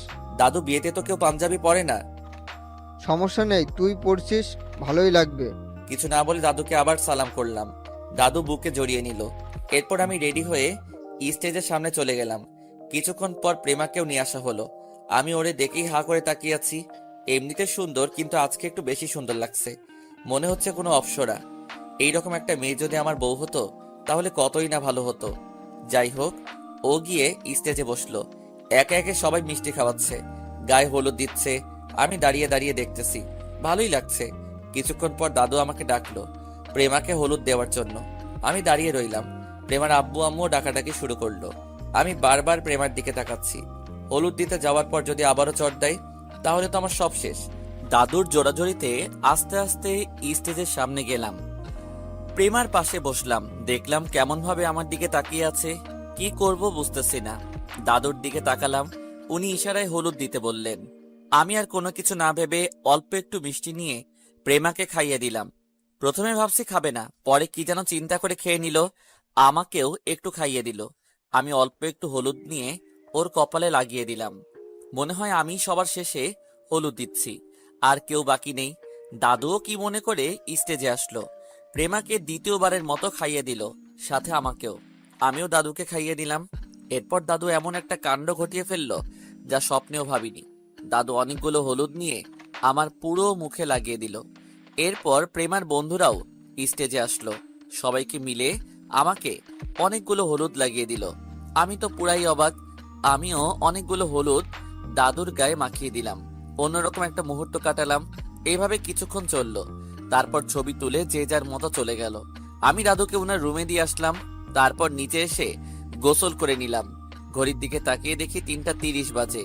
তাড়াতাড়ি ঘুমাতে হবে, না হলে ফজরের নামাজ মিস হবে। মোবাইলে অ্যালার্ম দিয়ে তাড়াতাড়ি করে ঘুমিয়ে গেলাম। পরের দিন ঘুম থেকে উঠে নামাজ পড়ে নিলাম। রান্নাঘরে গেলাম, দেখলাম সবাই ব্যস্ত। আমিও ওনাদের সাথে কাজ করা শুরু করে দিলাম। তারপর সব মেহমানদের নাস্তা করিয়ে আরো কিছু কাজ করে নিলাম। কিছুক্ষণ পর প্রেমা আমাকে কল দেয়। ওই কই রে তুই? আমি তো রান্নাঘরে। রান্নাঘরে কি করিস? তাড়াতাড়ি গাড়ি বের কর, আমরা পার্লারে যাব। কখন যাবেন? এই তো এক্ষুনি। আচ্ছা নিচে আসেন, আমি গাড়ি বের করছি। দাদুর সাথে কথা বলে গাড়ি বের করলাম। তারপর প্রেমা আর ওর বান্ধবীরা সবাই গাড়িতে এসে বসলো। ওদের নিয়ে পার্লারে গেলাম। পার্লারের সামনে নামিয়ে দিয়ে আমি, ম্যাম কতক্ষণ লাগবে? কেন? বাসায় একটু কাজ আছে, আর আমি এখনো গোসল করিনি। আচ্ছা তুই যা, রেডি হয়ে আমি কল দিব। আচ্ছা ঠিক আছে। তারপর আমি আবার বাসায় চলে আসলাম। নিজের রুমে গিয়ে গোসল করে নিলাম। এরপর আবারও বাইরে গিয়ে সব মেহমানদেরকে গাড়িতে উঠিয়ে দিয়ে কমিউনিটি সেন্টারে পাঠিয়ে দিলাম। এক এক করে প্রত্যেকটা গাড়ি রেডি হয়ে গেল। ওনাদের সবাইকে পাঠিয়ে দিলাম। প্রেমার আব্বু আম্মুও আলাদা গাড়িতে করে গেছে। দেখলাম দাদু দাঁড়িয়ে আছে। কিরে, তুই এখনো রেডি হসনি? এই তো দাদু যাচ্ছি, আপনিও চলে যান। আমি তোর সাথে যাব। কিন্তু দাদু, আমি তো প্রেমা ম্যামদেরকে নিয়ে যাব, ওনারা পার্লারে বসে আছে। আচ্ছা ঠিক আছে, তুই তাহলে রেডি হয়ে নে, আমি চলে যাচ্ছি। এরপর দাদুকেও গাড়িতে উঠিয়ে দিলাম। উনি ওনার কয়েকজন কলিগের সাথে চলে গেলেন। এরপর আমি রেডি হয়ে নিলাম। দাদুর কিনে দেওয়া সেই নীল কালারের পাঞ্জাবিটা পরে নিলাম। যদিও কেউ বিয়েতে পাঞ্জাবি পরে না, কিন্তু দাদুর রিকোয়েস্ট না রেখে পারলাম না। তারপর আমি রেডি হয়ে এক নজর পুরো বাড়িটা ঘুরে দেখলাম, কেউ বাদ আছে কিনা। না, কেউ নেই। গিয়ে গাড়িতে উঠলাম। এমন সময় প্রেমা কল দিয়ে তাড়াতাড়ি যেতে বলে। আমিও তাড়াতাড়ি চলে গেলাম। পার্লারের সামনে গিয়ে গাড়ির হর্ন দিলাম। প্রেমার বান্ধবীরা সবাই বের হয়ে আসলো। প্রেমার সাথে সাথে ওরাও বউয়ের মতো সেজে আছে। কোনটা বউ সেটা বোঝাই যাচ্ছে না। নতুন কেউ হলে মনে করবে সবার বিয়ে। যাই হোক, কিছুক্ষণ পর প্রেমা বেরিয়ে আসলো। আমি দেখে হা করে তাকিয়ে রইলাম। অসম্ভব সুন্দর লাগছে তাকে দেখতে। বিয়েতে সবাই লাল শাড়ি পরে, কিন্তু প্রেমা আমার পছন্দ করে দেওয়া নীল শাড়িটাই পরছে। মনে হচ্ছে আকাশের কোনো নীল পরি নিচে নেমে চলে আসছে। যাই হোক, আমি আর বেশি তাকালাম না, না হলে আবার চর খেতে হবে। আমি গাড়ির দরজা খুলে দিলাম। ওর বান্ধবীরা সবাই উঠলো। প্রেমা এসে আমার পাশের সিটে বসলো। আমি গাড়ি স্টার্ট দিলাম, কমিউনিটি সেন্টারের দিকে রওনা দিলাম। গাড়ি চলতেছে, এমন সময় পেছন থেকে প্রেমার একটা ফ্রেন্ড আমাকে ডাক দিল। ভাইয়া একটা কথা বলতাম। জি বলেন। আপনার কি নীল কালার খুব পছন্দ? কেন বলুন তো? প্রেমার জন্যও নীল শাড়ি পছন্দ করলেন, আবার নিজেও নীল কালারের পাঞ্জাবি পরলেন, তাই আর কি। ও, প্রেমা ম্যামকে নীল শাড়িতেই সুন্দর লাগবে, তাই ওটা পছন্দ করলাম। আর আমার জন্য এই পাঞ্জাবি দাদু পছন্দ করছে, উনি কিনে দিয়েছে। কথা বলতে বলতে কমিউনিটি সেন্টারে চলে আসলাম। আমি তাড়াতাড়ি করে নেমে দরজা খুলে দিলাম। এক এক করে সবাই নামলো। তারপর সবাই স্টেজের সামনে গেল। দাদু ডাক দিল। কি রে, আসছিস? জি দাদু, আসছি। আচ্ছা চল, খেয়ে নে, পরে তোর অনেক কাজ আছে। আপনারা খেয়েছেন? আমরা খেয়েছি, যা তুই খেয়ে নে। আমারও অনেক খিদা লেগেছে, গিয়ে খেয়ে নিলাম। তারপর দাদুর কাছে গেলাম। চল ভিতরে যাব। কেন দাদু? প্রেমার শ্বশুর বাড়ির সকলের সাথে তোর পরিচয়টা করিয়ে দিই। এখন? আর আমার সাথে তো তেমন কিছু যায় আসে না। এত কথা বলিস কেন, চল। তারপর দাদুর সাথে ভিতরে গেলাম। দেখলাম প্রেমার আব্বু আম্মু আর শাহিনের আব্বু আম্মু বসে বসে গল্প করছে। আমি দাদুর সাথে গেলাম, উনি আমার সাথে পরিচয় করিয়ে দিলেন। আমিও সবার সাথে পরিচিত হলাম। কিছুক্ষণ পর বরের গাড়ি আসলো। সবাই ওই দিকে ছোটাছুটি শুরু করলো। বর এসে স্টেজে প্রেমার পাশে গিয়ে বসলো। দুজনকে খুব সুন্দর লাগছে। প্রেমার মুখে হাসি লেগেই আছে। এমন দাদু বরের বাবা শরীফ সাহেবকে বলল, চলেন এবার বিয়ের কাজটা সেরে ফেলি। দাঁড়ান, এত তাড়া কিসের? আগে আমরা আমাদের কাজগুলো সেরে নিই। আমাদের আবার কি কাজ? এমন সময় শরীফ সাহেব একটা উকিলকে ডাক দিলেন। উকিল এসে ওনার ব্যাগ থেকে অনেকগুলো কাগজ আর একটা কলম বের করলো। এখানে একটা সাইন করে দিন, তারপর আমরা বিয়ের কাজটা সেরে ফেলবো। এগুলো কিসের কাগজ? আপনি স্বেচ্ছায় আপনার পুরো কোম্পানি আমাদের নামে লিখে দিবেন। পাশাপাশি আপনার নিজস্ব বাড়ি, গাড়ি এবং যত সম্পদ আছে সব আমার ছেলের নামে লিখে দিবেন। তাহলেই আমরা প্রেমাকে আমার পুত্রবধূ করে নিয়ে যাব এবং আপনার ব্যাংক লোন শোধ করব। কি বলছেন এসব? আপনি বিয়ের আগে তো এগুলো কিছুই বলেননি। এখন তো বলছি, তাড়াতাড়ি সাইনটা করে দিন। অসম্ভব।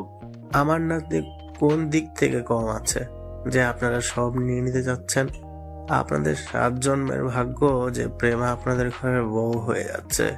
তার মানে আপনি সাইনটা করবেন না? অসম্ভব, জীবনেও করব না। তাহলে আর কি, বিয়েটা হচ্ছে না? মানে কি সবের? দেখেন, আমার সকল আত্মীয়, অফিসের কলিগ, চেনা জানা সবাই এখানে আছে। এখন যদি বিয়েটা না হয়, আমার মান সম্মান সব শেষ। আমরা চাইছিলামও সেটা। আপনার জন্য আমাদের ব্যবসায় লাল বাতি জ্বলছে, এবার বুঝেন? দাদু হুট করেই শরীফের হাতটা ধরে ফেললো, কিন্তু ওনারা কিছুতেই মানতে রাজি নয়। আমি প্রেমার আব্বু সকলে অনেক রিকোয়েস্ট করলাম, কিন্তু আমাদের কোনো কথাই শুনলো না। বরং আমাকে ধাক্কা দিয়ে ফেলে দিয়ে ওনারা বরকে নিয়ে চলে গেল। পুরো বিয়ের অনুষ্ঠান থমথমে অবস্থা হয়ে গেল। প্রেমা জিন্দা লাশ হয়ে বসে আছে, সবার মুখে দুশ্চিন্তার ছাপ। দাদু চেঁচিয়ে বললেন, আজকের মধ্যেই প্রেমার বিয়ে দিবেন। দাদু চিন্তায় মাটিতে বসে পড়লেন। এই মুহূর্তে সান্ত্বনা দেওয়ার মতো ভাষা আমার জানা নেই। আমিও একপাশে গিয়ে দাঁড়িয়ে রইলাম। এমন সময় দাদু কি যেন মনে করে আমার কাছে আসলেন। হুট করে আমার হাতটা ধরে ফেললেন। একমাত্র তুই পারিস আমার মান ইজ্জত রক্ষা করতে। তুই আমার অনেক উপকার করেছিস, আমার আর একটা উপকার কর। আরে দাদু, এভাবে বলছেন কেন? বলেন কি উপকার আমি আপনার জন্য সব করতে পারি। তুই প্রেমাকে বিয়ে কর। কি? এটা কি করে সম্ভব? তুই না একটু আগে বললি আমার সব উপকার করবি, এখন কেন না করছিস? কিন্তু দাদু, এটা কিছুতেই হয় না। প্লিজ না করিস না। আজকে যদি তোর বাবা মা বলতো, তাহলে কি তুই না করতি? আশেপাশে তাকিয়ে দেখি সবাই তার দিকে তাকিয়ে আছে। আমি কি করব কিছুই বুঝতেছি না। তারপর দাদুর হাত ধরে আমি হ্যাঁ সূচক মাথা নাড়ালাম। প্রেমার দিকে তাকিয়ে দেখি সে কেমন যেন স্তব্ধ হয়ে গেছে। দাদু, কিছু বলবি? প্রেমা কি আমাকে বিয়ে করতে রাজি হবে? সেটা তুই আমার উপর ছেড়ে দে। তুই শুধু আমার মান ইজ্জতটা রক্ষা কর। ওকে দাদু, আপনি যা বলবেন সেটাই হবে। দাদু আমার কাঁধে হাত দেয়, তারপর প্রেমার কাছে চলে যায়। আমি এখানেই দাঁড়িয়ে রইলাম। প্রেমা রাজি হবে কিনা আল্লাহই ভালো জানে।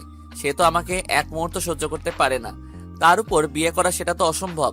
চারপাশের মানুষগুলো কেমন যেন অদ্ভুতভাবে আমার দিকে তাকাতে শুরু করলো। দাদু কিছুক্ষণ পর হাসি মুখে আমার কাছে আসলো। দাদুর মুখ দেখে বোঝা যাচ্ছে প্রেমা মনে হয় রাজি হয়েছে।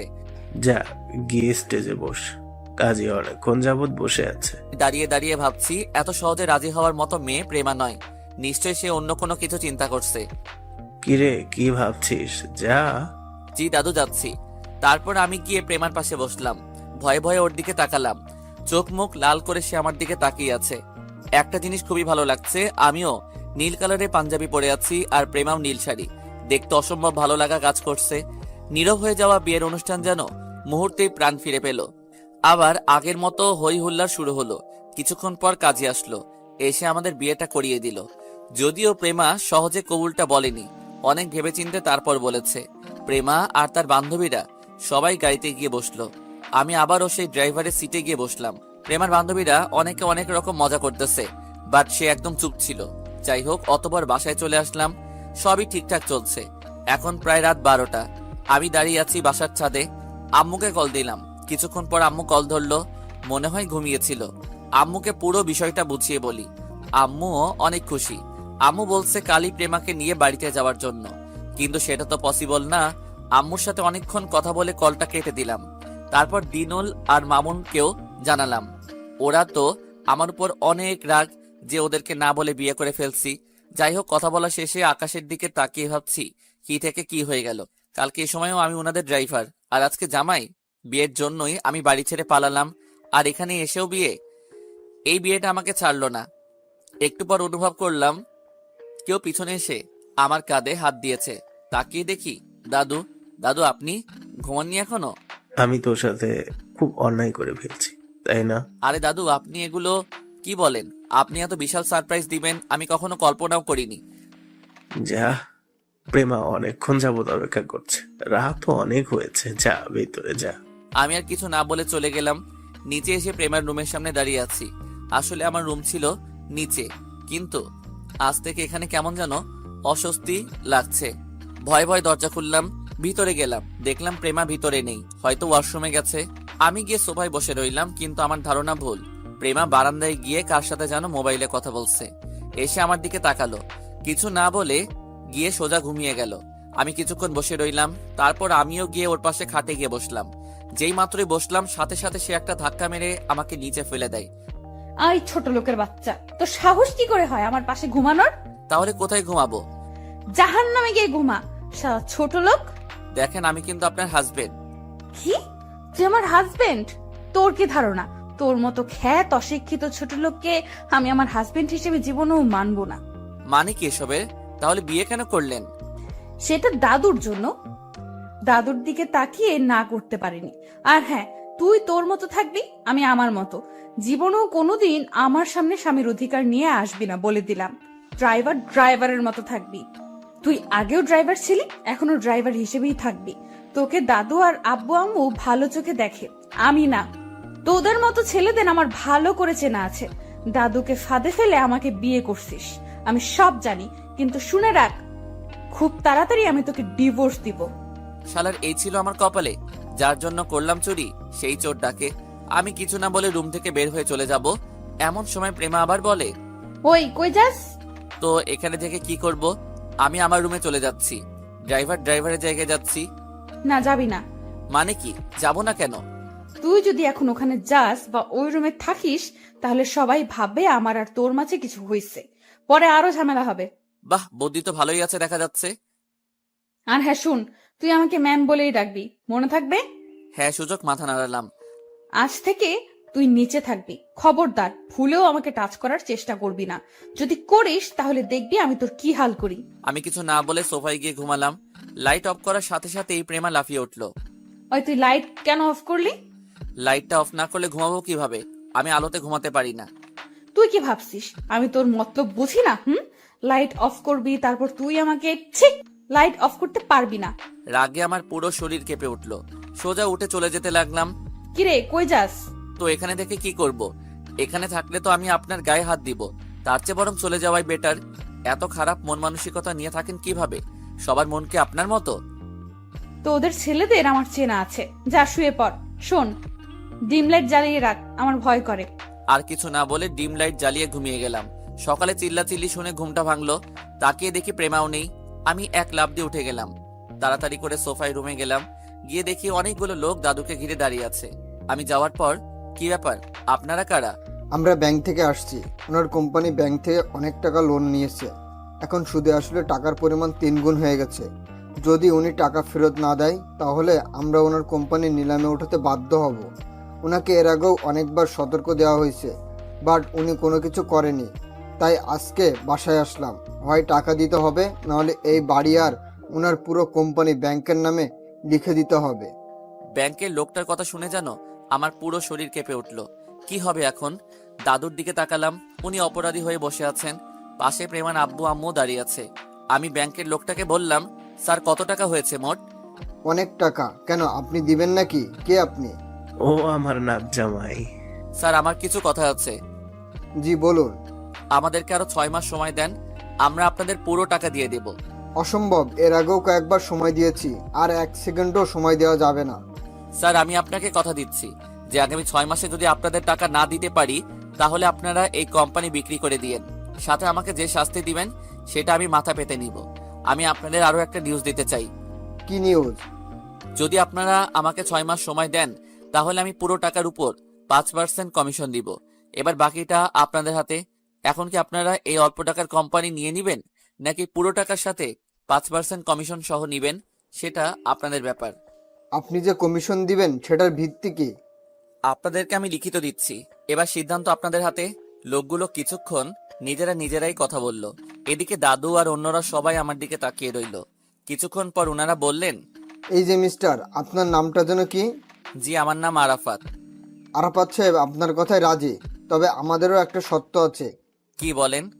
যদি আপনি টাকা ঠিক সময়ে না দেন তাহলে আমরা কোম্পানির দখলে, পাশাপাশি আপনাকেও প্রতারণা মামলায় জেলে পাঠাবো। ওকে আমি রাজি। এরপর একজন ব্যাংকার একটা 100 টাকা দামের স্ট্যাম্প আমাকে দেয়। আমি ওটা নিয়ে লিখতে শুরু করলাম। পুরো বিষয়বস্তু উল্লেখ করে সাইন করে দিলাম। আমি যখন লিখতেছিলাম ফ্যামিলির সবাই আমার দিকে অবাক হয়ে তাকিয়ে আছে। হয়তো ভাবছে যে 6-এ পড়া ছেলেটা কিভাবে এত কিছু লিখে।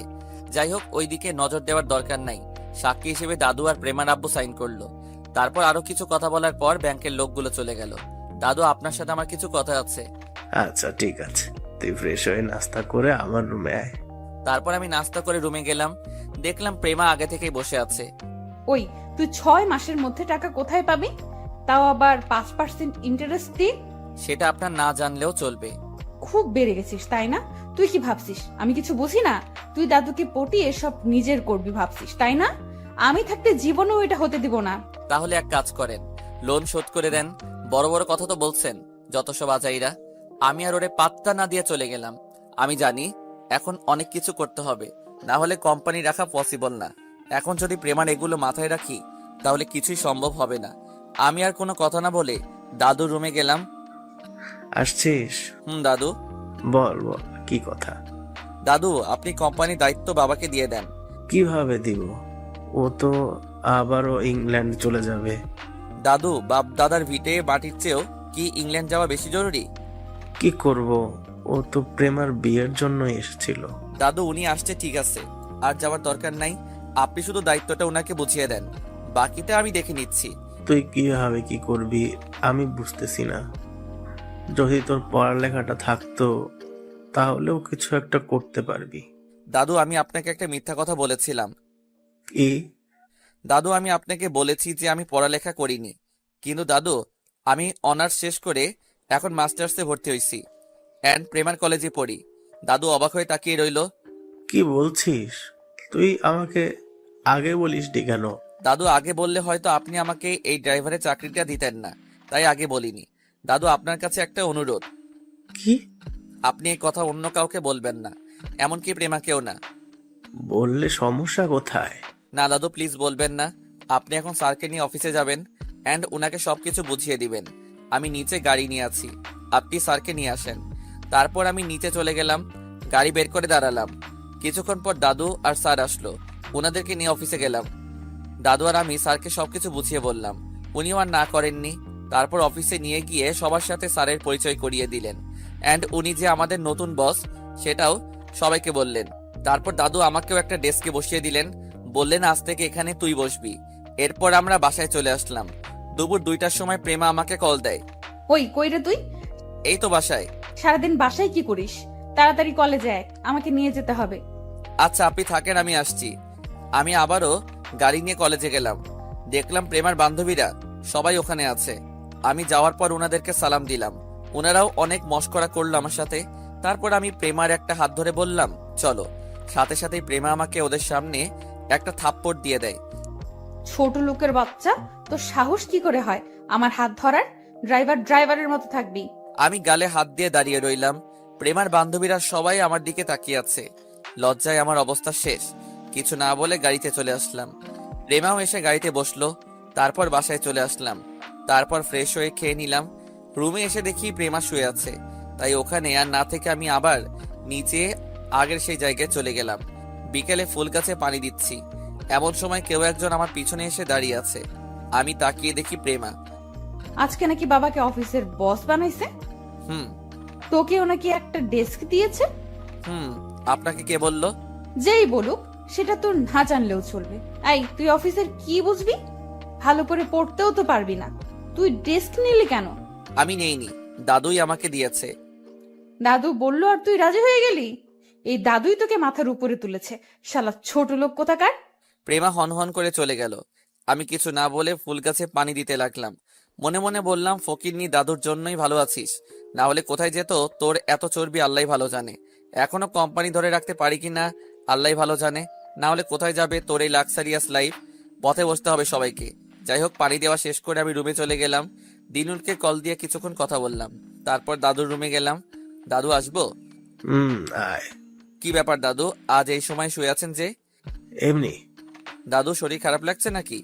না, এমনি শুয়ে আছি। প্রেমা কোথায়? মনে হয় রুমে আছে। তোর সাথে ছিল না? না দাদু, আমি গাছে পানি দিয়েছি। এভাবে আরো কিছুক্ষণ কথা বলে চলে আসলাম। রাতে খাওয়া দাওয়া শেষে আমি রুমে গেলাম। দেখলাম প্রেমা আগে থেকেই বসে বসে কার সাথে মোবাইলে কথা বলতেছে। আমাকে দেখেই মোবাইলটা কেটে দিল। কারো রুমে ঢোকার আগে পারমিশন লাগে, সেটাও জানিস না? রুমে ঢুকবো, এখানে পারমিশনের কি আছে? আর এই রুমটা তো অন্য কারো নয়, আমারও তো থাকার অধিকার আছে। কি? আর একটা কথা বললে লাথি দিয়ে বের করে দিব, ছোট লোক একটা। আমি কিছু বলতে যাবো এমন সময় দেখি দাদু কল দিয়েছে। একটু আমার রুমে আয়। আমি দাদুর রুমে গেলাম। আমার মাথার পাশে বস। দাদু আপনি ঠিক আছেন? ঠিক আছি। তুই কোরআন তিলাওয়াত করতে পারিস? জি দাদু পারি, কিন্তু হঠাৎ। তিলাওয়াত কর। আমি আর কিছু না বলে সূরা ইয়াসিন তিলাওয়াত করলাম। দেখলাম দাদু আস্তে আস্তে ঘুমাতে শুরু করলো। এরপর সারা আর রহমান তিলাওয়াত করলাম। দেখলাম দাদু ঘুমিয়ে গেছে। আমি দাদুর মাথায় কিছুক্ষণ হাত বুলিয়ে দিলাম। ভাবতে লাগলাম আব্বু আম্মুর পরে এই মানুষটাই আমাকে সবচেয়ে বেশি ভালোবাসে, যার উপকার বলে বোঝানো যাবে না। প্রথমে ড্রাইভার, তারপর নাচ জামাই, আবার অফিস সহকারী। আমার মনে হয় না অন্য কেউ আমার জন্য এতটা স্যাক্রিফাইস করবে। আমি রুমে চলে গেলাম। গিয়ে দেখি প্রেমাও ঘুমিয়ে গেছে। চেহারার দিকে তাকালে মনে হবে একটা বাচ্চা, কিছুই জানে না। ডিম লাইটের আলোয় একটু বেশি সুন্দর লাগছে। বেশি না তাকিয়ে আমি সোফায় গিয়ে ঘুমিয়ে গেলাম। সকালবেলা কারো চিল্লাচিল্লি শুনে ঘুমটা ভাঙলো। বুঝতে পারলাম দাদুর রুম থেকে আওয়াজ আসছে। তাড়াতাড়ি দাদুর রুমের দিকে দৌড় দিলাম। গিয়ে যা দেখলাম তাতে আমার পায়ের নিচ থেকে মাটি সরে যেতে লাগলো। আমার চারপাশ ঘুরতেছে। দেখলাম প্রেমা দাদুকে জড়িয়ে ধরে কান্না করতেছে। বুঝতে বাকি রইল না দাদু আর আমাদের মাঝে নেই। আমার পুরো পৃথিবী যেন অন্ধকার হয়ে আসলো। প্রেমার আব্বু আম্মু সবাই কান্নায় ভেঙে পড়ছে। প্রেমা এক পর্যায়ে জ্ঞান হারায়। ওরে কোলে নিয়ে রুমে দিয়ে আসলাম। মুহূর্তের মধ্যে যেন পুরো এলাকায় খবর হয়ে গেছে। আশেপাশের সবাই আসতে লাগলো। একে একে সকল আত্মীয় স্বজন আসলো। দাদুকে গোসল করানো হলো। মুহূর্তের মধ্যে যেন সব ওলট পালট হয়ে গেল। কালকে এই সময় দাদু আর আমি অফিসে কাজ করতেছি, আর আজকে দাদু। চোখ দিয়ে অনবরত পানি ঝরতে লাগলো। জোহরের নামাজের পর দাদুর জানাজা শেষ হলো। দাদুকে মাটি দিয়ে যে যার মতো চলে যেতে লাগলো। আমি কবরের পাশে বসে রইলাম। কেমনে থাকবো এই মানুষটাকে ছেড়ে? প্রেমাকে কি জবাব দিব? সে যদি জ্ঞান ফিরে দেখে তার দাদুকে আমি মাটি চাপা দিয়ে দিছি, কি জবাব দিব? কে আমাকে আরেফাত বলে ডাকবে? কে আমাকে সবকিছুতে পরামর্শ দিবে? কে আমাকে নিজের থেকেও বেশি ভালোবাসবে? মনে হচ্ছে আমার ভিতর থেকে কেউ কলিজাটা টেনে নিয়ে গেছে। সবাই কবরস্থান থেকে চলে গেল। কিছুক্ষণ পর বুঝলাম কেউ আমার কাঁধে হাত রাখলো। আমি ঝাপসা চোখে তাকিয়ে দেখি বাবা। অনেক সময় হয়েছে, চলো। আমি ওনাকে জড়িয়ে ধরে কান্না শুরু করে দিলাম। চোখের পানি ধরে রাখতে পারলাম না, ওনার চোখেও পানি। তারপর বাসায় চলে গেলাম। গিয়ে দেখি প্রেমা জিনিসপত্র ভাঙচুর শুরু করে দিয়েছে। আমাকে দেখে দৌড় দিয়ে এসে আমার কলার চেপে ধরলো। এই আমার দাদু কই? কি করেছিস আমার দাদুকে? আমাকে আমার দাদুর কাছে নিয়ে চল। কান্না করতেছে আর আমার বুকে কিল দিচ্ছে। একটু পর আমাকে জড়িয়ে ধরে আরো কান্না শুরু করে দিল। ওকে সান্ত্বনা দেওয়ার মতো ভাষা আমার নেই, তাই আমিও কিছু বলিনি। কাঁদুক, কাঁদলে মনটা হালকা হবে। আমি আম্মুকে ইশারা দিয়ে প্রেমাকে ভিতরে নিয়ে যেতে বললাম। এক এক করে সব মেহমান চলে গেল। আমি আর বাবা নামাজ পড়ে দাদুর কবরের কাছে যাই, কবর জিয়ারত করতে। রাতের বেলা সবাই ঘুমিয়ে গেল। ঘুম আসছে না কারো। তারপরেও সারাদিন কান্নাকাটি আর না খাওয়ায় শরীরটা অবশ হয়ে গেছে। বিছানায় শোয়ার সাথে সাথে ঘুম চলে আসছে সবার। আমি আস্তে আস্তে দাদুর রুমে গেলাম। হঠাৎ করে শোকেজের উপর রাখা একটা খামের দিকে চোখ পড়ল। আমি খামটা হাতে নিলাম, খুলে দেখলাম একটা চিঠি। চিঠিটা খুললাম। প্রথমে আমার নাম দেখে একটা টাসকি খেলাম। খুলে পড়তে লাগলাম, প্রিয় আরাফাত, চিঠিটা যখন পড়বি তখন হয়তো আমি আর থাকবো না। জানিস, আমি আমার ছেলে, ছেলের বউ আর কলিজার টুকরা প্রেমাকে নিয়ে অনেক টেনশনে ছিলাম। আমার কিছু হলে কে দেখবে ওদের? এর মাঝে তুই যেন আগন্তুকের মতো আসলি, একে একে সব নিজের কাঁধে তুলে নিলি। তোকে আমি আমার নিজের নাতিই ভাবতাম, কোনো দিনও ড্রাইভার মনে করিনি। যখন তোর সাথে প্রেমার বিয়ে হয়, আমার থেকে বেশি খুশি হয়তো কেউ হয়নি। আমি সবসময় আল্লাহর কাছে দোয়া করতাম প্রেমা যাতে ভালো একটা স্বামী পায়। আমার দোয়া আল্লাহ হয়তো কবুল করেছে। তুই জানিস, তোকে নিয়ে আমি অনেক গর্ব করি। আমি প্রথমে জানতাম তুই শিক্ষিত, যদিও তুই আমাকে পরে বলেছিস। তোর উপর আমার পুরো বিশ্বাস আছে, তুই আমার ফ্যামিলিকে খারাপ হতে দিবি না। সেই বিশ্বাসের কারণেই আমি আমার সবকিছু তোর নামে লিখে দিলাম। বিনিময়ে তোর কাছে আমি আমার ছেলে, ছেলের বউ আর প্রেমাকে আমানত হিসেবে রাখলাম। তুই ওদেরকে দেখে রাখিস। আমি এটাও জানি প্রেমা তোকে এখনো মেনে নেয়নি, তবে নিবে। ওর মনটা অনেক নরম, দেখবি একদিন ঠিকই সে তোকে মেনে নিবে। তুই কোনো দিনই প্রেমাকে কষ্ট দিস না। আজ থেকে আমার সবকিছুই তোর। তোর আমানত তুই রক্ষা করবি, তোর ফ্যামিলি তুই রক্ষা করবি। দাদুকে মাফ করে দিস। চিঠিটা পড়ে নিজেকে আর স্থির রাখতে পারলাম না। নিজের অজান্তেই চোখ দিয়ে পানি ঝরতে শুরু করলো। চিঠিটা খুব যত্নে রেখে দিলাম। দরজার পাশ দিয়ে কারো আসার আওয়াজ পেলাম। তাকিয়ে দেখি বাবা। বাবা, আপনি এখনো ঘুমাননি? ঘুম আসছে না, তুমি ঘুমাওনি? না বাবা, আমারও ঘুম আসছে না। দাদুকে অনেক মিস করতেছি। জানো বাবা, কি জিনিস আমি এতদিন বুঝিনি, আজকে বুঝতেছি। আমার মাথার উপর থেকে ছায়াটা চলে গেছে। বাবার মৃত্যুর জন্য আমি দায়ী। বাবা, আপনি এটা কেন বলছেন? আপনি কেন দায়ী হবেন? আমিও দায়ী। আজকে আমাদের ফ্যামিলির এই অবস্থা হয়েছে শুধু আমার জন্য। ছোটবেলা থেকে অসৎ কাজে টাকা ওঠাতাম, সারাদিন বন্ধু বান্ধব নিয়ে পড়ে থাকতাম। আমার ফিউচার চিন্তা করে বাবা আর বিয়ে করেনি, অথচ আমি বাবাকে কি দিলাম? শুধু কষ্ট ছাড়া আর কিছুই দিতে পারিনি। নিজের ইচ্ছা মতো বিয়ে করলাম, সেটাও বাবা মেনে নিয়েছে। কোনোদিন আমাকে ধমক দিয়ে কথা বলেনি। বিদেশে গিয়ে পড়ালেখা করব বলে অনেক টাকা বাবার থেকে নিয়ে গেছি, বাবাও কোনোদিন না করেনি। এখন বুঝতে পারছি বাবা আমার জন্য লোন করে টাকা পাঠিয়েছে। তুমি জানো বাবার মৃত্যু কিভাবে হয়েছে? না। উনি ঘুমের মধ্যে হার্ট অ্যাটাক করেছে, বিকালে ওনার ডেথ সার্টিফিকেট আসছে। বাবা, এখন এগুলো বলে আর কি লাভ? যা হওয়ার তা তো হয়েই গেছে। এখন আমাদের দোয়া করা ছাড়া আর কিছুই করার নাই। বাবার মৃত্যুর জন্য আমি দায়ী, আমার ক্ষমা নেই। বাবা, আপনি পাগল হয়েছেন? এভাবে ভেঙে পড়লে আমাদের কি হবে? আম্মু আর প্রেমাকে কে দেখাশোনা করবে? বাবা আর কিছু না বলে আমাকে জড়িয়ে ধরে রাখে কিছুক্ষণ, তারপর ওনার রুমে চলে যায়। সকালবেলা আমি নামাজ পড়ে এসে দাদুর কবর জিয়ারত করে আসলাম। বাবাও ছিল। বাসায় এসে দেখি প্রেমা কেমন ফ্যাকাশে মুখ নিয়ে বসে আছে।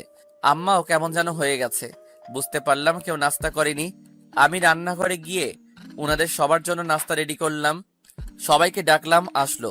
সবাই বসে বসে নাস্তা নাড়াচাড়া করছে, বাট কেউ খেতে পারছে না। প্রেমার দিকে তাকালাম, মনে হচ্ছে সে এক্ষুনি কেঁদে দিবে। সেই দিন আর অফিসে যাইনি। আমি বাড়ির টুকটাক কিছু কাজ করলাম। এইভাবে কয়েকদিন চলে গেল। সবাই মন মরা হয়ে গেছে। একদিন বিকালে আমি গাছে পানি দিচ্ছি, এমন সময় আম্মা আসলো। আরাফাত, একটা কথা বলতাম, যদি কিছু মনে না করো।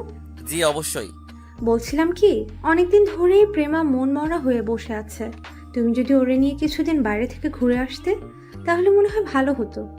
এমনিতে বিয়ের পরে তোমরা কোথাও যাওনি। না আম্মা, এখন তো কোথাও যাওয়া উচিত হবে না। আর আমরা বাইরে ঘুরবো, আপনারা বাসায় থাকবেন। জিনিসটা কেমন দেখায় তার চেয়ে ভালো আমার মাথায় একটা বুদ্ধি আছে। কি? আমি বাড়ি থেকে আসছি, যে অনেক দিন হয়েছে বাড়িতে যাওয়া হয় না। মা বাবা অনেক টেনশন করছে, তার উপর বিয়ে করেছি, ওনারাও জানে, বাট আপনাদের কাউকে কোনো দিন দেখেনি। তাই বলছিলাম সবাই মিলে আমাদের বাসায় গেলে কেমন হয়। সবার সাথে পরিচয় হবে, ঘোরাও হবে, নতুন জায়গা আপনাদেরও ভালো লাগবে, সবার মন ভালো হবে। তাও ঠিক বলছো। বেআইব কিংবা বেআইনের সাথে শুধু মোবাইলেই কথা হয়, সরাসরি হয়নি। তাহলে আপনি বাবার সাথে কথা বলেন, আমরা কালকেই যাব। আচ্ছা, তোমার বাবা বাইরে গেছে, আসুক, আসলে কথা বলবো। আচ্ছা আম্মা, ঠিক আছে। এরপর আম্মা চলে যায়। আমি আরো কিছুক্ষণ পানি দিয়ে রুমে চলে গেলাম। রাতের বেলা আম্মা বাবাকে সব বুঝিয়ে বলল, উনারা রাজি হলো। আমি আমার মাকে কল দিয়ে বললাম কালকে আমরা সবাই আসছি। মা তো মহা খুশি। দিনুল মামুনকেও জানালাম। ঘুমানোর সময় রুমে গেলাম, দেখলাম প্রেমা আয়নার সামনে বসে আছে। আম্মা আপনাকে কিছু বলেছে? না, কেন, কি হয়েছে? কালকে আমরা আমাদের বাড়িতে যাব। কোথায় যাব? আমাদের বাড়ি ফেনীতে যাব। সকালে তাড়াতাড়ি রওনা দিতে হবে। আমরা কিছুদিন ওখানে থাকবো। আপনি আপনার কিছু জামা কাপড় নিয়ে নেন, আর যা যা দরকার সবকিছু ব্যাগে নিয়ে নেন। আমি জীবনেও যাব না। তোর বাড়ি তুই যা, আমাকে কেন টানাটানি করছিস? আব্বু আম্মুও যাবে। আপনি এখানে একা থেকে কি করবেন? আমার যা ইচ্ছে তাই করব। তুই যা, আমার সামনে থেকে সর। আমি আর কিছু না বলে নিচে আমার আগের সেই রুমে চলে গেলাম। এই ফকিন্নির সাথে কথা বলা আর রাস্তার কুকুরের সাথে কথা বলা একই কথা। আমি নিচে গিয়ে ঘুমিয়ে গেলাম। সকালবেলা উঠে বাবাকে ডাক দিলাম। দুজনে নামাজ পড়ে কবর জিয়ারত করে নিলাম। তারপর ওনাদেরকে রেডি হতে বললাম। ওনারা রেডি হয়ে নিল। তারপর সবাই নাস্তা করে নিলাম। প্রেমাকে অনেক রিকোয়েস্ট করা হলো, কিন্তু সে যাবে না, এটাই ফাইনাল। আমি বাবা আর আম্মাকে ইশারায় বললাম যে ও যাবে, এখন না গেলে পরে হলেও যাবে। আগে আমাদের চলে যেতে হবে। আমরা গাড়িতে মালামাল তুলে রওনা দিলাম ফেনীর উদ্দেশ্যে। একটা অন্যরকম ভালো লাগা কাজ করছে। প্রাণের সেই শহরে কতদিন পর যাচ্ছি, কতদিন পর নিজের প্রিয় মুখগুলো দেখব। গাড়ি স্টার্ট দিলাম, তারপর রওনা দিলাম। সকাল 8টায় রওনা দিলাম। এর মধ্যে মা অনেকবার কল দিয়েছে। আমরা যখন কুমিল্লা পার হয়ে ফেনীর কাছাকাছি চলে আসলাম, মানে কুমিল্লা 14 গ্রামে আসলাম, তখন প্রেমা আমাকে কল দিয়েছে। ওই কই তোরা? আমরা তো ফেনীতে প্রায় চলে আসছি। তো আমাকে কে নিয়ে যাবে? কেন, আপনি না বলছেন আপনি আসবেন না? ফুর, আমি এত কিছু বুঝি না, আমাকে নিয়ে যা। ম্যাম, এখন তো ব্যাগ যাওয়া যাবে না।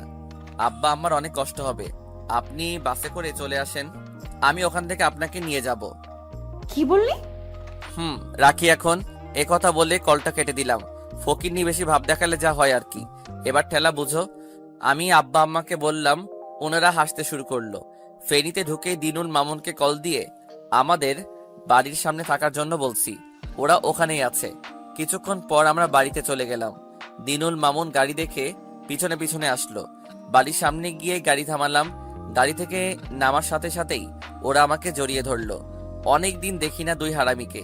ওদেরকে প্রেমার আব্বু আম্মুর সাথে পরিচয় করিয়ে দিলাম। কিছুক্ষণ পর আম্মু বাসা থেকে বের হলো। আমাকে দেখে মরা কান্না শুরু করে দিল। মনে হচ্ছে আমি মারা গেছি। আর সেখান থেকে ফিরে আসছি, মাকে সালাম করলাম। তারপর প্রেমার আব্বু আম্মুর সাথে পরিচয় করিয়ে দিলাম। দুই বেআইন একে অপরকে জড়িয়ে কিছুক্ষণ ভাব বিনিময় করলো। দেখে ভালোই লাগছে। হঠাৎ করে আব্বুর কথা মনে পড়ে গেল। দেখলাম আব্বু বাজার থেকে কি যেন কিনে নিয়ে আসতেছে। আমি ওনারে দেখেই ভয়ে ঘরের ভিতর একটা দৌড় দিলাম। আমার দৌড় দেখে সবাই অবাক হয়ে তাকিয়ে আছে। তারপর আম্মু আব্বুর সাথে ওনাদের সবার পরিচয় করিয়ে দেই। আব্বুও বেশ ওনাদের সাথে মিশে গেছে। একটু পর আব্বু আমার খোঁজ করলো। আম্মু আমার রুমটা দেখিয়ে দিল। আব্বু আস্তে আস্তে ভিতরে আসলো। এদিকে আমার কলিজায় পানি নেই। এই কে তুই? আমার বাড়িতে কি করিস? কি হলো, কথা কানে যায় না? বের হ আমার বাড়ি থেকে। আমি তখনও চুপ করে দাঁড়িয়ে রইলাম। একটু পর আব্বু এসে আমাকে বুকে জড়িয়ে নেয়। মুহূর্তে যেন সব রাগ চলে গেল। তুই আমাকে মাফ করে দিস, আমি তোর সাথে অনেক অন্যায় করেছি। আরে আব্বু, কি বলেন এসব? আমি তো আপনার সাথে বেয়াদবি করেছি। হ্যাঁ রে, বৌমা কোথায়? আব্বু, ও অফিসে ছিল, তাই আমাদের সাথে আসেনি, একটু পর আসবে। ও আচ্ছা। আব্বু, আপনি ওনাদের একটু আপ্যায়ন করেন, আমি আপনার বৌমাকে নিয়ে আসছি। বাইরে এসে দিনুল মামুনকে বললাম ওনাদের সাথে থাকতে। তারপর আমি আবার গাড়ি নিয়ে বাস স্টেশনে গেলাম। 2 ঘন্টা পর প্রেমা আসলো। Welcome to Feni. প্রেমা অদ্ভুতভাবে আমার দিকে তাকালো। ম্যাম, আপনার আসতে কোনো সমস্যা হয়নি তো? তুই ঢাকা যা, তারপর দেখে নিব। ভুলে যাবেন না আপনি এখন ফেনীতে আছেন, আমার এলাকায়। তো কি হইছে? কি করবি তুই আমার? সরি, কিছু না। চলেন গাড়িতে উঠেন। গাড়িতে ওঠার পর আমি গাড়ি স্টার্ট দিলাম। তারপর বাসার দিকে রওনা শুরু করলাম। ম্যাম, একটা কথা বলার ছিল। কি? যদিও আপনি আমাকে আপনার বর হিসেবে মেনে নেননি, আমিও আর কিছু বলিনি, কিন্তু বাইরে সবাই জানে আপনি আমার স্ত্রী। তো এখন কি হইছে? না মানে বলছিলাম কি, আপাতত যতদিন বাড়িতে আছি আপনি ততদিন প্লিজ আমার সাথে একটু ভালোভাবে কথা বলবেন। আমি পারবো না। প্লিজ ম্যাম, আপনি যদি আব্বু আম্মুর সামনে আমার সাথে এইভাবে কথা বলেন বা নাম ধরে ডাকেন, ওনারা অনেক কষ্ট পাবেন। প্লিজ ম্যাম, কিন্তু কথা দিচ্ছি ওনাদের বাইরে আমি ড্রাইভারের মতোই থাকবো। আচ্ছা, দেখা যাবে। মনে মনে বললাম, ফকিরনি, দাদু সবকিছু আমার নামেই লিখে দিছে, এখন আমি যা বলবো তোদের সেটাই শুনতে হবে। আমি যদি বেইমানি করি আমার চুলও ছিঁড়তে পারবি না, কিন্তু আমার বাবা মা আমাকে ওই শিক্ষা দেয়নি। আমি বরং মালিক হয়েও আগের মতো আচরণ করব। কথা বলতে বলতে বাসায় চলে আসলাম। ভিতরে ঢোকার সাথে সাথেই আম্মু বাইরে আসলো। আমি প্রেমাকে ইশারায় সালাম করতে বললাম, কিন্তু ফকিরনি সালাম করে না। ইশারায় কান ধরলাম, অনুরোধ করলাম, তারপরও সে সালাম করতে রাজি নয়। যাই হোক, একটু পর ওর মনে রহমত আসলো। যেই আম্মুকে সালাম করতে যাবে অমনি আম্মু ওকে বুকে জড়িয়ে নেয়, ওর গুণগান গাওয়া শুরু করে। দেখতে সুন্দর, মাশাল্লাহ, আমার সাথে মানাইছে, হ্যান ত্যান 7-17। আমি মনে মনে বললাম, সুন্দর দিয়ে কি করবা, আজ তো একটা ডাইনি। আব্বুকে সালাম করলো। তারপর আমি ওয়াশরুম দেখিয়ে বললাম ফ্রেশ হতে। কিছুক্ষণ পর সেই ওয়াশরুম থেকে বের হয়ে তারপর খাওয়া দাওয়া করে একটা ঘুম দিলাম। ওকে আমার রুম দেখিয়ে দিলাম ঘুমানোর জন্য। রাতের বেলা আমি দিনুল মামুন বাসার সাথে বসে আছি। মামা, ভাবি তো সেই মাশাল্লাহ। হারামি এভাবে বলে না। আমিও বাড়ি থেকে চলে যাব, আর তোর মতো বিয়ে করে তারপর বাড়িতে আসবো। আচ্ছা করিস। এখন শোন, তোদের সাথে আমার কিছু কথা আছে। কি কথা বল। কোম্পানি নিলাম থেকে দাদার মৃত্যু, ব্যাংকের লোন, সব ঘটনা ওদের খুলে বললাম। এখন কি করবি? মাত্র 6 মাসে কি এতগুলো টাকা শোধ করা যাবে? তুই এই রিস্ক কেন নিলি? দোস্ত, তোদের হেল্প লাগবে। কি হেল্প? তোরা আমার সাথে যাবি, আমার অফিসে চাকরি করবি, বিনিময়ে আমি তোদেরকে বেতন দিব, কিন্তু তোদের আমার সাথে একসাথে কাজ করতে হবে, অ্যান্ড দিন রাত সমান করে কাজ করতে হবে। আমরা তো তোর অফিসে কলিগ না। আরে বোকা, মনে কর তোদের চাকরি হয়েছে, তোরা সাথে থাকলে সবকিছু সম্ভব। আমিও তোদের সাথে এক হয়ে কাজ করব। না জানি কখন। ওনারা আসছে, কয়েকদিন থাক, এরপর একদিন সময় করে বেরিয়ে যাব। আচ্ছা ঠিক আছে, আমরা যাব, তবে একটা শর্ত আছে। তোর আবার কিসের শর্ত? তোর মতো এইরকম একটা বউ ম্যানেজ করে দিতে হবে। শালা হারামি। এভাবে আরো প্রায় 1 ঘন্টার মতো আড্ডা দিলাম। অনেক কথা জমে আছে। সব শেষ করে ওদের বললাম একসাথে খাওয়ার জন্য। ওদেরকে নিয়ে নিচে গেলাম। আমি ওদের ডাইনিং টেবিলে বসতে বলে নিজের রুমে গেলাম। দেখলাম আব্বু ছাড়া সবাই বসে গল্প করতেছে। মা চলো, ওনাদের খাবার দিবে। দিনুল মামুনও আছে। চলো। বেআইন, আপনারা আসেন। বৌমা, আসো। আমি একটু ভাব দেখিয়ে বললাম, প্রেমা চলো। প্রেমা আমার দিকে রাগী ভাবে তাকিয়ে বলল, শালা অশিক্ষিত। ওই মেয়ে কি বললে? তুমি অশিক্ষিত কাকে বলছো? তুমি জানো আমার ছেলে ইংরেজিতে অনার্স কমপ্লিট করেছে, এখন ঢাকাতেও ইংরেজিতে মাস্টার্স করতেছে। মায়ের কথা শুনে সবাই অবাক হয়ে আমার দিকে তাকালো। তারপর মা চলে গেল।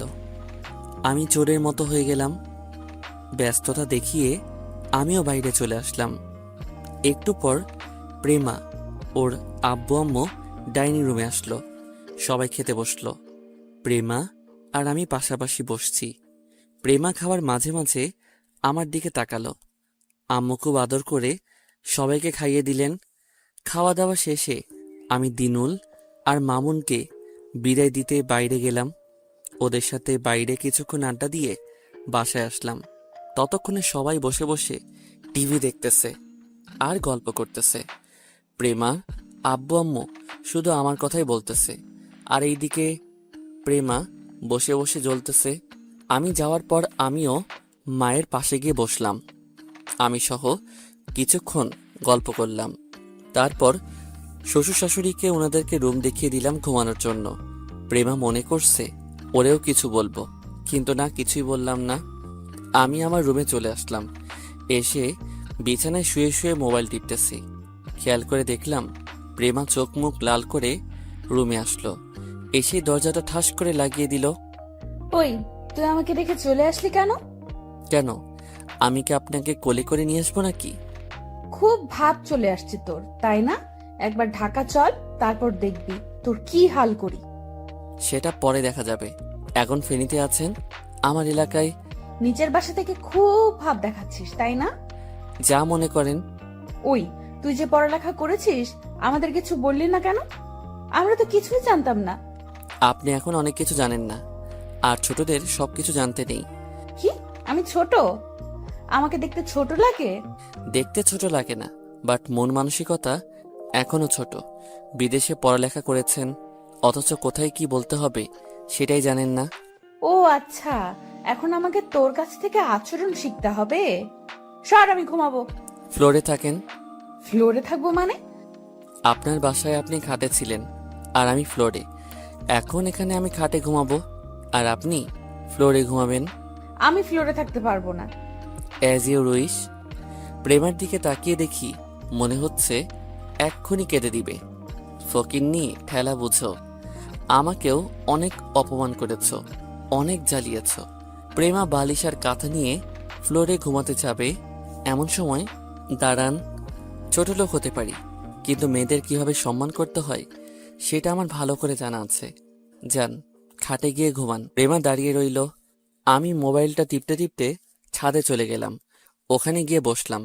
কিছুক্ষণ সেখানে থেকে নিচে আসলাম। এসে দেখি প্রেমা ঘুমিয়ে আছে। ঘুমন্ত মুখের দিকে তাকিয়ে রইলাম। ইচ্ছে করছে একটু আদর করি। যদি টের পেয়ে যায় তাহলে আমার গোষ্ঠী উদ্ধার করবে। আমি গিয়ে বারান্দায় ঘুমালাম। সকালে ঘুম থেকে উঠে নামাজ পড়ে নিলাম। তারপর বাইরে কিছুক্ষণ ঘুরলাম। অনেক দিন পর এলাকায় আসলাম। মোটামুটি ভালোই লাগছে। সবার সাথে ঘুরলাম, আড্ডা দিলাম। মোটামুটি ভালোই লাগছে। প্রেমার আব্বু আম্মুকে অনেক জায়গায় ঘোরালাম। প্রেমাও ছিল, যদিও তার আর আমার মাঝে খুব একটা কথা হয়নি। এভাবে কিছুদিন চলে গেল। রাতে সবাই বসে গল্প করতেছি, এমন সময় প্রেমার আব্বু বলল, আরাফাত, জি বাবা বলেন। অনেক দিন তো থাকলাম, তোমাকে অনেক ধন্যবাদ এখানে নিয়ে আসার জন্য। আমাদের সত্যের কথা মনে আছে? এভাবে চললে তো আর মনে হয় না কোম্পানি রক্ষা করা যাবে। আমাদের ঢাকাতে ব্যাক যাওয়া উচিত। কখন যাবেন? কালকে চলো, অনেক দিন তো ঘুরলাম। বেআই বেআইনকে আমাদের সাথে নিয়ে চলো। না বেয়াই, এখন আমরা যেতে পারবো না, একটু কাজ আছে বাড়িতে। আপনারা আরও কিছুদিন থেকে যান, তারপর আমরা না হয় যাব। সে কি বেআই, আপনারা যাবেন না? এটা কি করে হয়? যাব আরও কিছুদিন পর। আরাফাত, তাহলে কালকেই চলো। কালকে চলে যাবেন? তোমার কি কোনো কাজ আছে? না, আমার তেমন কোনো কাজ নেই। আচ্ছা, তাহলে আপনারা সবকিছু গোছান, সকাল সকাল রওনা দিব। তারপর আমি বাইরে এসে দিনুলকে কল দিলাম। ও আর মামুন আসলো। দোস্ত, আমরা কালকে চলে যাচ্ছি। আমরাও কি কালকে যাব? না, তোরা আরো কয়েকদিন পরে আসিস, আমি তোদের কল দিয়ে জানাবো। আরো কিছুদিন থেকে যা। না রে দোস্ত, এমনিতেই অনেকদিন চলে গেছে, আরো আগে চলে যেতাম। প্রেমার আব্বু আম্মু কিছু বলছে না দেখে এই কয়েকদিন থাকলাম। তোর শ্বশুর কি জানে আমাদের চাকরি দিচ্ছিস? না, জানে না, তবে আমি ওখানে গেলে ম্যানেজ করে নিব। তোরা টেনশন করিস না। কখন রওনা দিবি? ফজরে নামাজ পড়ে এসে নাস্তা পানি করে তারপর। আচ্ছা ঠিক আছে। এভাবে আরো কিছুক্ষণ কথা বলে বাসায় চলে আসলাম। এসে খাওয়া দাওয়া করে নিলাম, তারপর রুমে গেলাম। দেখলাম প্রেমা মন মরা হয়ে বসে আছে। হয়তো মন খারাপ হয়ে আছে। খারাপ হওয়ারই কথা। এই কয়েকদিন আব্বু আম্মু প্রেমাকে নিজের মেয়ের থেকেও বেশি আদর করেছে। মা নিজের হাতে খাইয়ে দিয়েছে, নিজের হাতে ওর মাথায় তেল দিয়ে দিত। আমরা কি কালকেই চলে যাব? হুম। ওনারা কি আমাদের সাথে যাবে? কারা? তোমার আব্বু আম্মু। বাহ, তুই থেকে তুমি, ভালোই লাগছে। না, আব্বু আম্মু যাবে না, এখানে কিছু কাজ আছে, আরো পরে যাবে। ও, আপনি চাইলে থেকে যেতে পারেন, থাকবেন? আচ্ছা, অনেক রাত হইছে, ঘুমিয়ে পড়েন, সকালে আবার তাড়াতাড়ি উঠতে হবে। প্রেমা কিছু না বলে বসে রইল। আমি গিয়ে বারান্দায় শুয়ে পড়লাম। সকালবেলা ফজরের আজান শুনে ঘুম ভাঙল। উঠে ফ্রেশ হয়ে নামাজ পড়ে নিলাম। বাইরে গিয়ে দিনুল আর মামুনের সাথে দেখা করে বিদায় নিয়ে নিলাম। তারপর বাসায় এসে নাস্তা করে নিলাম। গোসল করে এসে সব মালামাল গাড়িতে উঠালাম।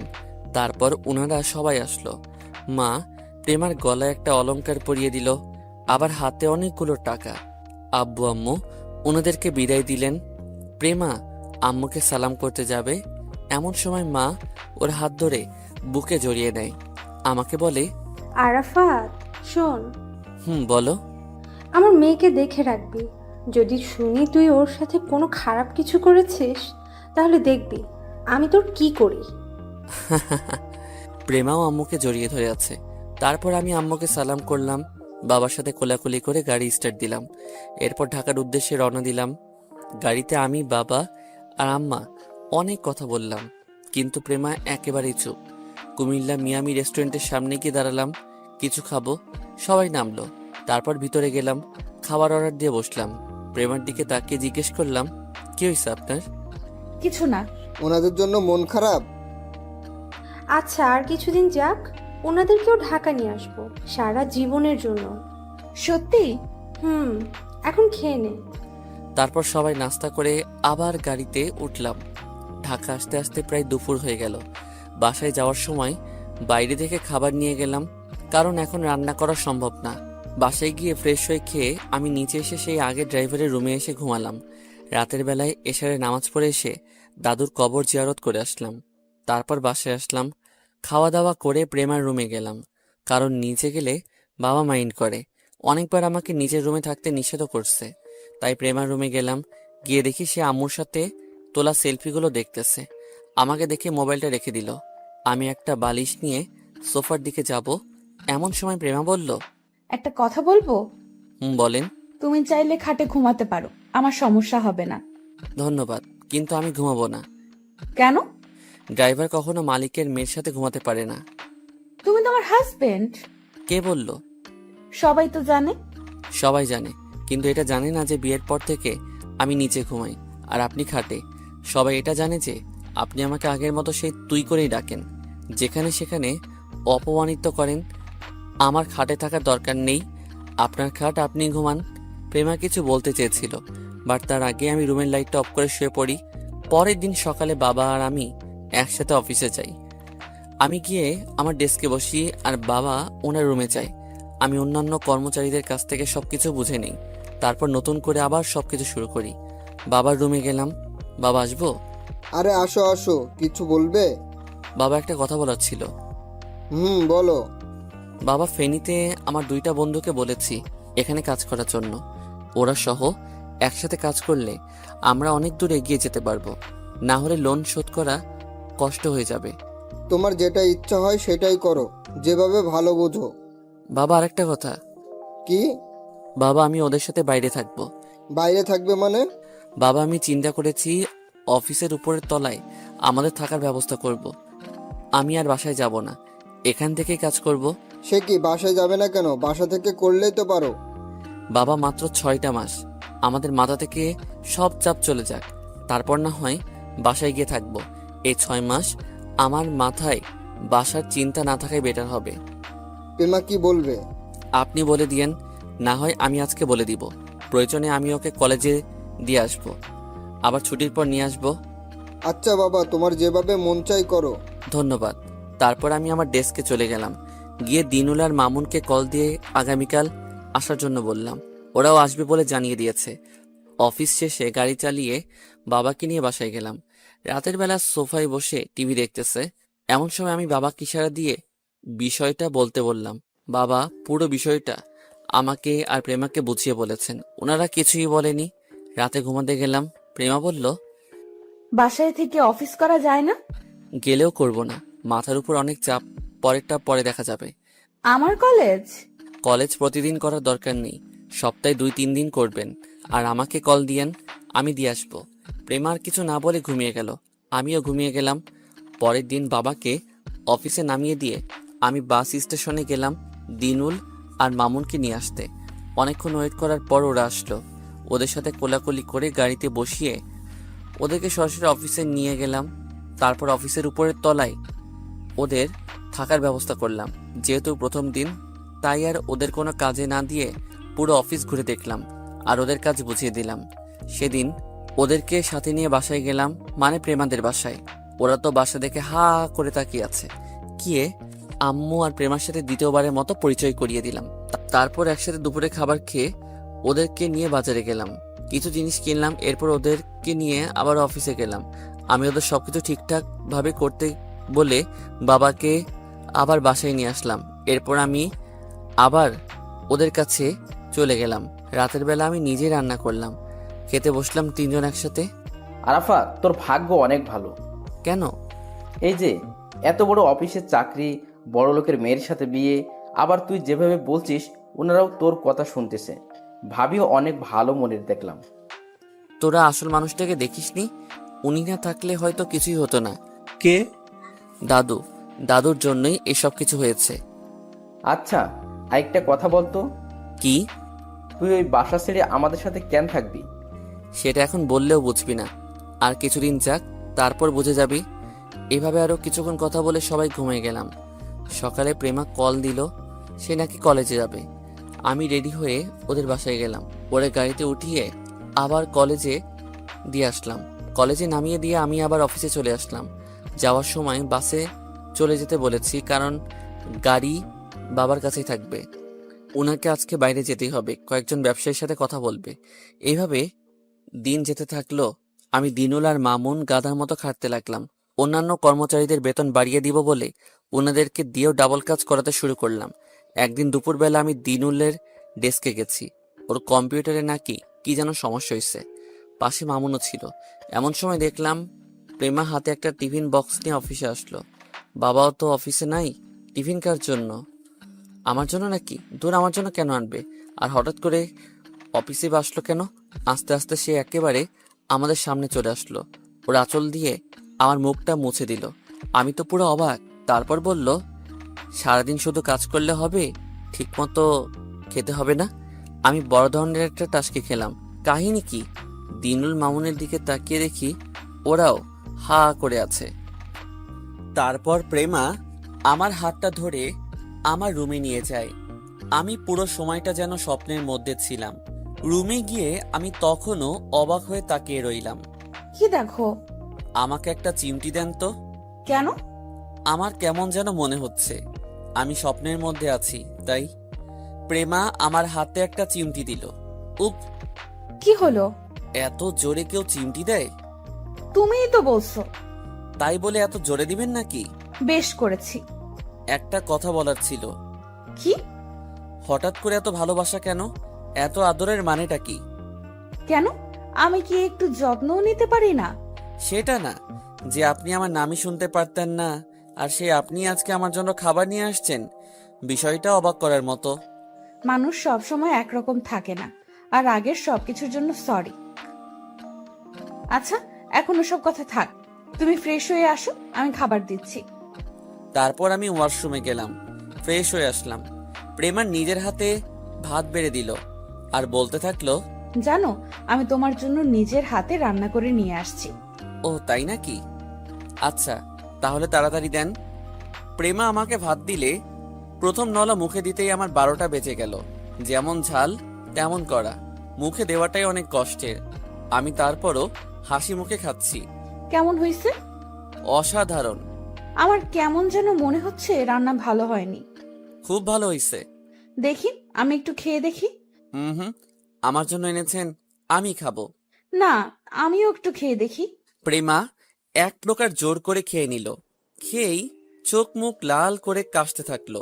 আমি তাড়াতাড়ি করে পানির গ্লাসটা ওকে দিলাম। প্রেমা পানি খেয়ে কিছুক্ষণ দম নিল। এত বাজে খাবার, অথচ তুমি হাসি মুখে খেয়ে নিয়েছো? একটাবার বললেও না। ম্যাম, আপনি এত কষ্ট করে ভালোবেসে আমার জন্য রান্নাটা করেছেন, এটাই অনেক। এটাই আমার কাছে পৃথিবীর সবচেয়ে দামি খাবার। অভিযোগ কেন করব? প্রেমা কিছু না বলে আমার বাম হাতটা ধরে কিছুক্ষণ চুপ করে নিচের দিকে তাকিয়ে রইল। বুঝতে পারলাম ওর চোখে পানি এসে গেছে। আপনি দুপুরে খাইছেন? না সূচক মাথা নাড়ালো। আমি অফিসের দারোয়ান চাচাকে দিয়ে 2 প্যাকেট বিরিয়ানি আনালাম। তারপর নিজের হাতেই ওরে খাইয়ে দিলাম। আমি ভাবছি প্রেমা হয়তো খাবে না, কিন্তু সে হাসি মুখেই খেয়ে নিল। আমি যখন প্রেমাকে খাইয়ে দিচ্ছি, ওই 2 শালা দিনুল আর মামুন বারবার দরজার সামনে এসে তাকাচ্ছিল। যদিও আমি দেখতে পেয়েছি, কিন্তু প্রেমার জন্য কিছু বলতে পারিনি। প্রেমা আরো কিছুক্ষণ থাকলো, আমার সাথে অনেক হেসে হেসেই কথা বলল। মোটামুটি ভালোই লাগছে। বিকেলবেলা কাজ করতেছি, বারবার শুধু প্রেমার মুখটাই সামনে ভাসতে থাকলো। কিরে শালা, কি? তুই বললি ভাবি তোকে আদর কম করে, এখন তো দেখছি তলে তলে অনেক দূরে এগিয়ে গেছিস। শালা হারামি, আমাদের সামনে আসলে ন্যাকা সাজে, মনে হয় কিচ্ছু জানে না। এখন তো সব নিজের চোখেই দেখলাম। এই আমার বউ আমাকে আদর করেছে, তাতে তোদের কি? যা, যে যার ডেস্কে গিয়ে বস, কাজ কর। অনেক কাজ করতে হবে। এইভাবে চলছে আমাদের দিনরাত কাজ। সকাল নেই, সন্ধে নেই, রাত নেই, যখনই সময় পাই তখনই কাজ করতেছি। মাত্র 1 মাসে ব্যবসা আগের চেয়েও দ্বিগুণ বেড়ে গেল। এইভাবে দিন যায়, মাস যায়, দেখতে দেখতে 6টা মাস চলে গেল। মোটামুটি কোম্পানি সব লোন শোধ করার মতো টাকা হয়ে গেছে। অন্যদিকে প্রেমা আর আমার সম্পর্কটা আগের চেয়েও বেশি ভালো হয়ে গেছে। যে প্রেমা আমাকে দেখতেও পারতো না, আর সে এখন আমাকে ছাড়া কিছুই বুঝে না। যদিও আমি অফিসে থাকি, কিন্তু মনটা ওর কাছেই থেকে যায়। সেও মাঝে মধ্যে অফিসে আসতো, আমাকে দেখে যেত। ফেনীতে আব্বু আম্মুর সাথে সারাদিনই কথা বলতো। আজকে বিকালবেলা আমি ব্যাংকের লোকদেরকে বাসায় আসার জন্য বললাম, উনারা বাসায় আসলো। বাবা আমাকে কল দিয়ে বাসায় আসতে বলল। আমি দিনুল আর মামুনকে সাথে নিয়ে বাসায় আসলাম। এসে দেখি ওনারা সবাই আছে। আমি গিয়ে সোফায় বসলাম। ব্যাংকের একজন লোক বলল, স্যার, আপনার মনে আছে আজ থেকে 6 মাস আগে আমরা আপনাদের কোম্পানি দখল করার পদক্ষেপ নিয়েছিলাম। পরে আপনি মোট টাকার উপরে 5% কমিশন সহ সব টাকা 6 মাসের মধ্যে দিবেন বলেছিলেন। জি মনে আছে, আর সেই জন্যই আপনাদের এখানে নিয়ে আসছি। আমি ব্যাগ থেকে ব্যাংকের একটা চেক বের করলাম। তারপর ওনাদের বললাম, আপনাদের সবগুলো ডকুমেন্টস বের করেন, অ্যান্ড আমাদের কাগজপত্র যা আছে সব দিয়ে দেন। বাবা এখানে একটা সাইন করে দেন। বাবা চেকটাতে সাইন করে দিল। তারপর চেকটা হাতে নিয়ে ওনাদেরকে দিলাম, এই নেন, এখানে আপনাদের সবগুলো টাকা আর 5% কমিশন আছে, বুঝে নেন। ওনারা সবকিছু বুঝে নিল। তারপর আমাদের কাগজপত্রগুলো সব ফিরিয়ে দিল। ধন্যবাদ আপনাদের, আমাকে 6 মাস সময় দেওয়ার জন্য। আপনাকে ধন্যবাদ কথা দিয়ে সঠিক সময় টাকাগুলো ফেরত দেওয়ার জন্য। এরপর ওনারা চলে যায়। প্রেমা গিয়ে আমাদের সবার জন্য নাস্তা নিয়ে আসলো। তারপর আমরা উঠে চলে আসবো এমন সময় প্রেমা বলল, আজকে থাকা যায় না? আরো কিছু কাজ আছে, সেগুলো সেরে নেই তারপর। আরাফাত বাবা, একটা কথা বলতাম। বলেন। কালকে একটু সকালে বাসায় আসিও, আমি আর প্রেমা অফিসে যাব। প্রেমার কি কোনো কাজ আছে? সেটা না হয় পরে দেখা যাবে, তুমি একটু কষ্ট করে আসিও। আচ্ছা বাবা, আসবো। আমরা অফিসে চলে গেলাম। রাতের বেলা রান্না করতেছি। আমি বললাম, ভাবছি আব্বু আম্মুকে ঢাকায় নিয়ে আসবো। কেন, ওখানে কি সমস্যা? সমস্যা না, আমি ছাড়া তো আর ওদের দেখার মতো কেউ নাই। ওনাদের সাথে না রাখলে কাকে রাখবো? এখন কি তোর শ্বশুর এর বাসায় রাখবি নাকি? তুই পাগল নাকি? আমি কি কাপুরুষ যে নিজের বাবা মাকে শ্বশুরের বাসায় রাখবো? আমার এত এখন একটা খুঁটি হয়েছে, আলাদা বাসা নিব। ওখানে আব্বু আম্মু আর প্রেমা থাকবে। প্রেমা কি রাজি হবে? অবশ্যই হবে। প্রত্যেক মেয়ে চায় বিয়ের পর শ্বশুর বাড়িতে থাকতে। আমি এখন একটা ভাড়া বাসা নিব। যদি কখনো আল্লাহ আমাকে টাকা দেয়, তখন না হয় নিজে বাসা নিব। এইটাই ভালো হবে। একটা সত্যি করে কথা বলতো, কি? তুই এতদিন প্রেমাদের বাসায় থাকিসনি কেন?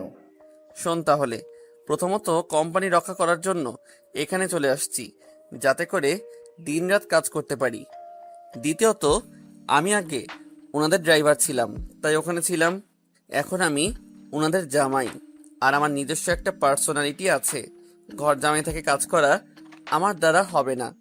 আমি বাদাইমা না যে ঘর জামাই থেকে কাজ করব। তোদের আরো একটা কথা বলা হয়নি। কি?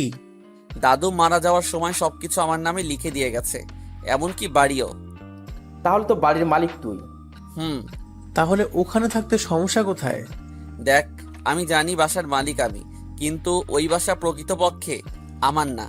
আর আমার ওনাদের বাড়ি গাড়ির প্রতি কোনো লোভও নেই। ওনাদের সম্পদ ওনাদের জন্যই থাকুক।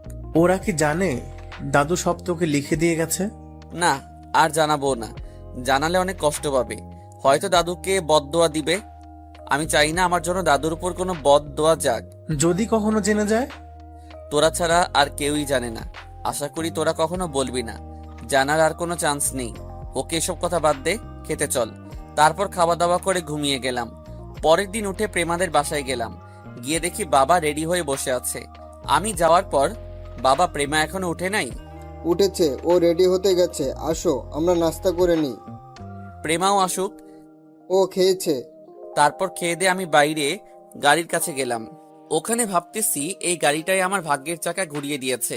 কিছুক্ষণ পর প্রেমা বের হয়ে আসলো, সেই বিয়ের নীল শাড়িটা পরে। আমি হা করে তাকিয়ে আছি। প্রেমা আমার মুখের সামনে এসে একটা তুলি দিল।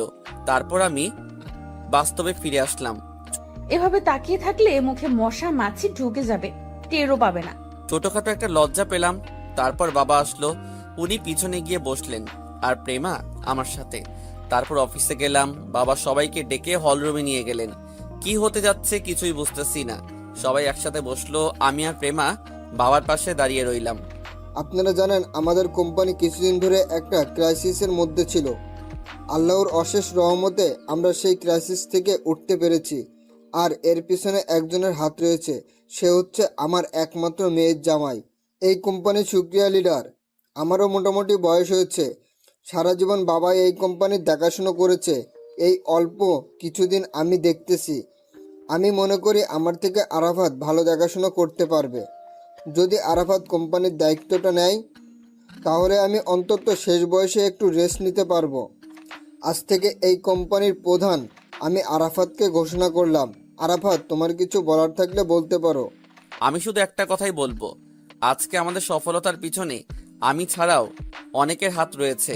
প্রথমত দাদু, উনি আমাকে অনুপ্রেরণা দিয়েছে। আর আমার দুই বন্ধু, যারা না থাকলে হয়তো আমরা আমাদের লক্ষ্যে পৌঁছাতে পারতাম না। ওরা 5 মাস চাকরি করে একটা টাকাও আমার থেকে নেয়নি। ধন্যবাদ ওদেরকে, ধন্যবাদ সবাইকে। আর একটা কথা, সেটা হচ্ছে আমি কোম্পানির একজন কর্মকর্তা হয়ে থাকতে চাই। আসল মালিক বাবা আর প্রেমাই থাকবে, ওরাও দেখাশোনা করবে। আমি আমার মতো করে চেষ্টা করে যাব, বাকিটা আল্লাহর হাতে।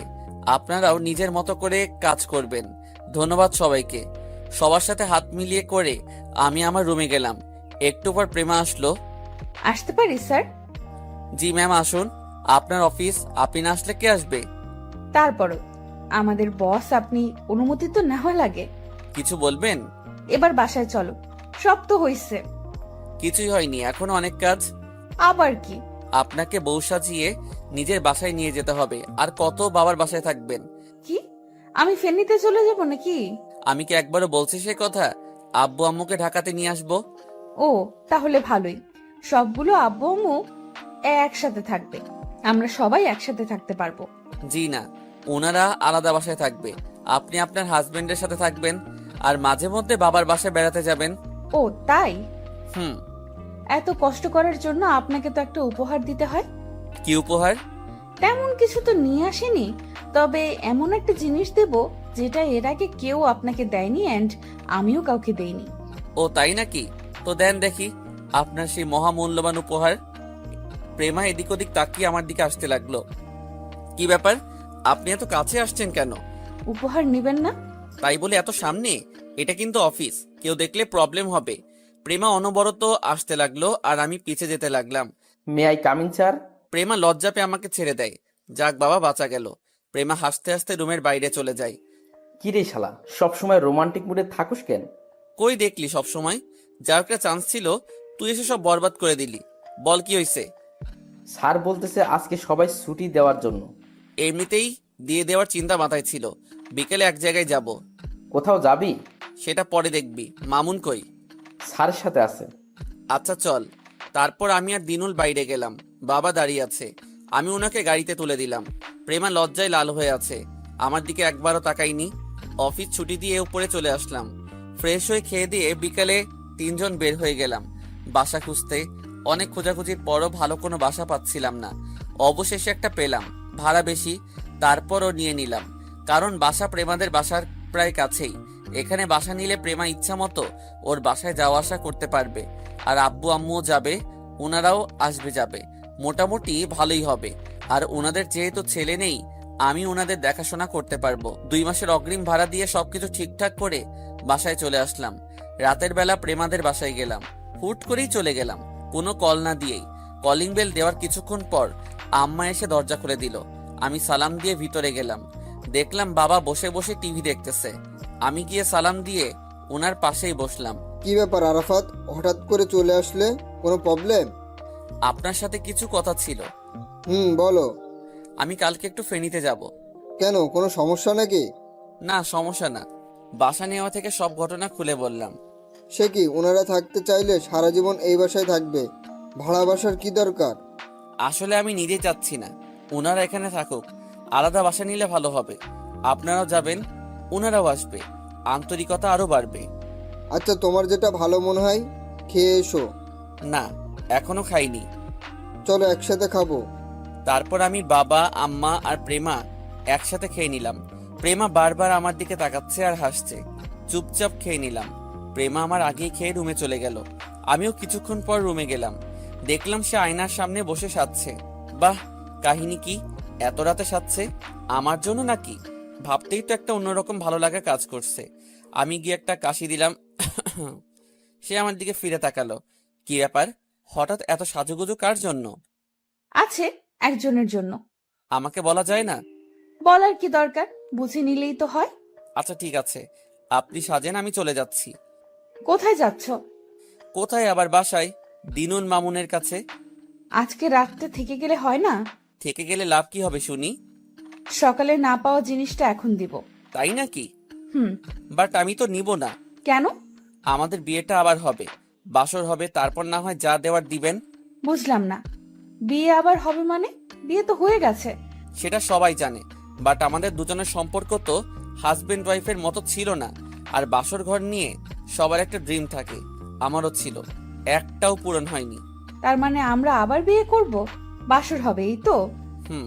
আর আম্মু আব্বুও ছিল না, এবার আব্বু আম্মুও থাকবে। আচ্ছা, সেটা না হয় হবে। আচ্ছা, কালকে আমাকে নিয়ে যাবে? কোথায়? ফেনীতে, আব্বু আম্মুকে দেখতে ইচ্ছে করছে। লাভ নাই, আমি নিয়ে যাব না। কেন কেন? আপনি বসেছে আব্বু আম্মুর সামনে যাবেন, এর আগে না। প্রেমা মন খারাপ করে রইল। আমি গিয়ে একটা বালিশ নিয়ে সোফায় ঘুমাতে যাব, এমন সময় প্রেমা বলল, আই কি করো? ঘুমাবো। নিচে কেন? বাসরের পর না হয় একসাথে ঘুমাবো। এত ঢং করতে হবে না, উপরে ঘুমাও। প্রয়োজনে মাঝখানে একটা বালিশ দিও। কি আর করা, খাটে গিয়ে ঘুমালাম। একটু নার্ভাস ফিল হচ্ছে, মাঝখানে একটা বালিশ দিয়ে ঘুমিয়ে গেলাম। আমারও ইচ্ছা করছে প্রেমাকে জড়িয়ে ধরে ঘুমাতে, কিন্তু প্রথমে সে আমার সাথে যেগুলো করেছে সেগুলো শাস্তি দিচ্ছি। ভালোবাসার মানুষের জন্য এই ছোট ছোট শাস্তিগুলোই যথেষ্ট। ভাবতে ভাবতে কখন ঘুমিয়ে গেছি মনে নেই। সকালে ঘুম থেকে উঠে দেখি প্রেমা আমাকে জড়িয়ে ধরে ঘুমিয়ে আছে, বালিশটা নিচে পড়ে আছে। আমার গালটা কেমন যেন একটু আঠালো হয়ে আছে। বুঝতে বাকি রইল না, কালকে রাতে প্রেমা আমাকে থাক বলবো না। প্রেমার ঘুমন্ত মুখটার দিকে কিছুক্ষণ চেয়ে রইলাম, ভালোই লাগছে। ফ্যানের বাতাসে চুলগুলো মুখের উপর চলে আসছে। আমি চুলগুলো সরিয়ে দিয়ে ছোটখাটো কয়েকটা আদর দিলাম। তারপর আমিও জড়িয়ে ধরে শুয়ে রইলাম। উঠতে মন চাইছে না। কিছুক্ষণ প্রেমা নিজে থেকে জেগে গেল, উঠে কিছুক্ষণ আমার দিকে চেয়ে রইল, তারপর নিজেকে আস্তে আস্তে সরিয়ে নিল। ও ভাবছে আমি হয়তো কিছু জানি না। একটু দূরে গিয়ে বালিশটা নিয়ে এসে খাটের মাঝখানে রেখে আমাকে ডাক দিল। আমিও কিছুক্ষণ চুপ থেকে তারপর উঠলাম। উঠে ফ্রেশ হয়ে নাস্তা করে নিলাম। তারপর আবার রুমে গেলাম রেডি হতে, কারণ এক্ষুনি ফেনী চলে যাব। প্রেমা এসে আমাকে শার্ট পরিয়ে দিল, চুল আশ্রে দিল। ভালোই লাগছে, নিজেকে আজ সত্যি একটা বর মনে হচ্ছে। রেডি হওয়া শেষ, এমন সময় প্রেমাকে বললাম, ওই দেখো তোমার পিছনে একটা বড় তেলাপোকা উড়ে আসছে। প্রেমা একটা চিৎকার দিয়ে দৌড়ে এসে আমাকে জড়িয়ে ধরে। কিছুক্ষণ জড়িয়ে ধরে রাখার পর আমি বললাম, হইছে, এবার ছাড়েন, কিছুই ছিল না। মানে কি? তাহলে আমার সাথে এমন করলে কেন? জানো না আমি তেলাপোকা অনেক ভয় পাই। তোমাকে জড়িয়ে ধরতে ইচ্ছা করছিল, যদি তোমাকে বলতাম তুমি লজ্জা পেতে, আর আমি তো আরো বেশি পেতাম, তাই একটু টেকনিক খাটিয়ে ইচ্ছাটা পূরণ করে নিলাম। তুমি খুব খারাপ। আমি আর কিছু না বলে ওর কপালে একটা আদর দিয়ে বেরিয়ে গেলাম। বাইরে এসে বাবা আর আম্মাকে সালাম করে গাড়ি নিয়ে রওনা দিলাম ফেনীর দিকে। সময় কম থাকায় দিনুল আর মামুনকে কল দিয়ে সব বললাম, ফেনীর দিকে যাচ্ছি।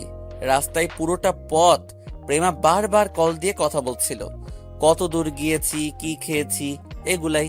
দুপুরের আগে ফেনীতে চলে গেলাম। আব্বু আম্মু আমাকে দেখে একটা টাসকি খেলেন, কারণ কাউকে কিছু না জানিয়ে চলে আসছি। ওনাদের ঢাকা যাওয়ার কথা বললাম, কিন্তু কিছুতেই রাজি না।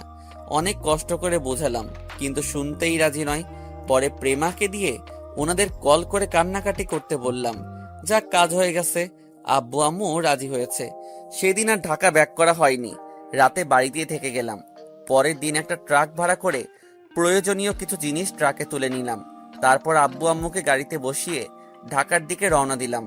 ঢাকা যেতে যেতে প্রায় দুপুরের পর হয়ে গেছে। আমরা একটা হোটেলে খেয়ে নিলাম। সবগুলো মালামাল নিয়ে বাসার সামনে রাখলো। নতুন বাসা, তাই সবকিছুই নতুন করে সাজাতে হবে। আমি আব্বু আম্মুকে নিয়ে প্রেমাদের বাসায় চলে গেলাম। ওনাদেরকে দেখে তো প্রেমা আর ওর আব্বু আম্মু মহা খুশি। আমি ওনাদের নামিয়ে দিয়ে নতুন বাসায় আসলাম। তারপর আমি দিনুল মামুন মিলে পুরো বাসাটা সাজালাম।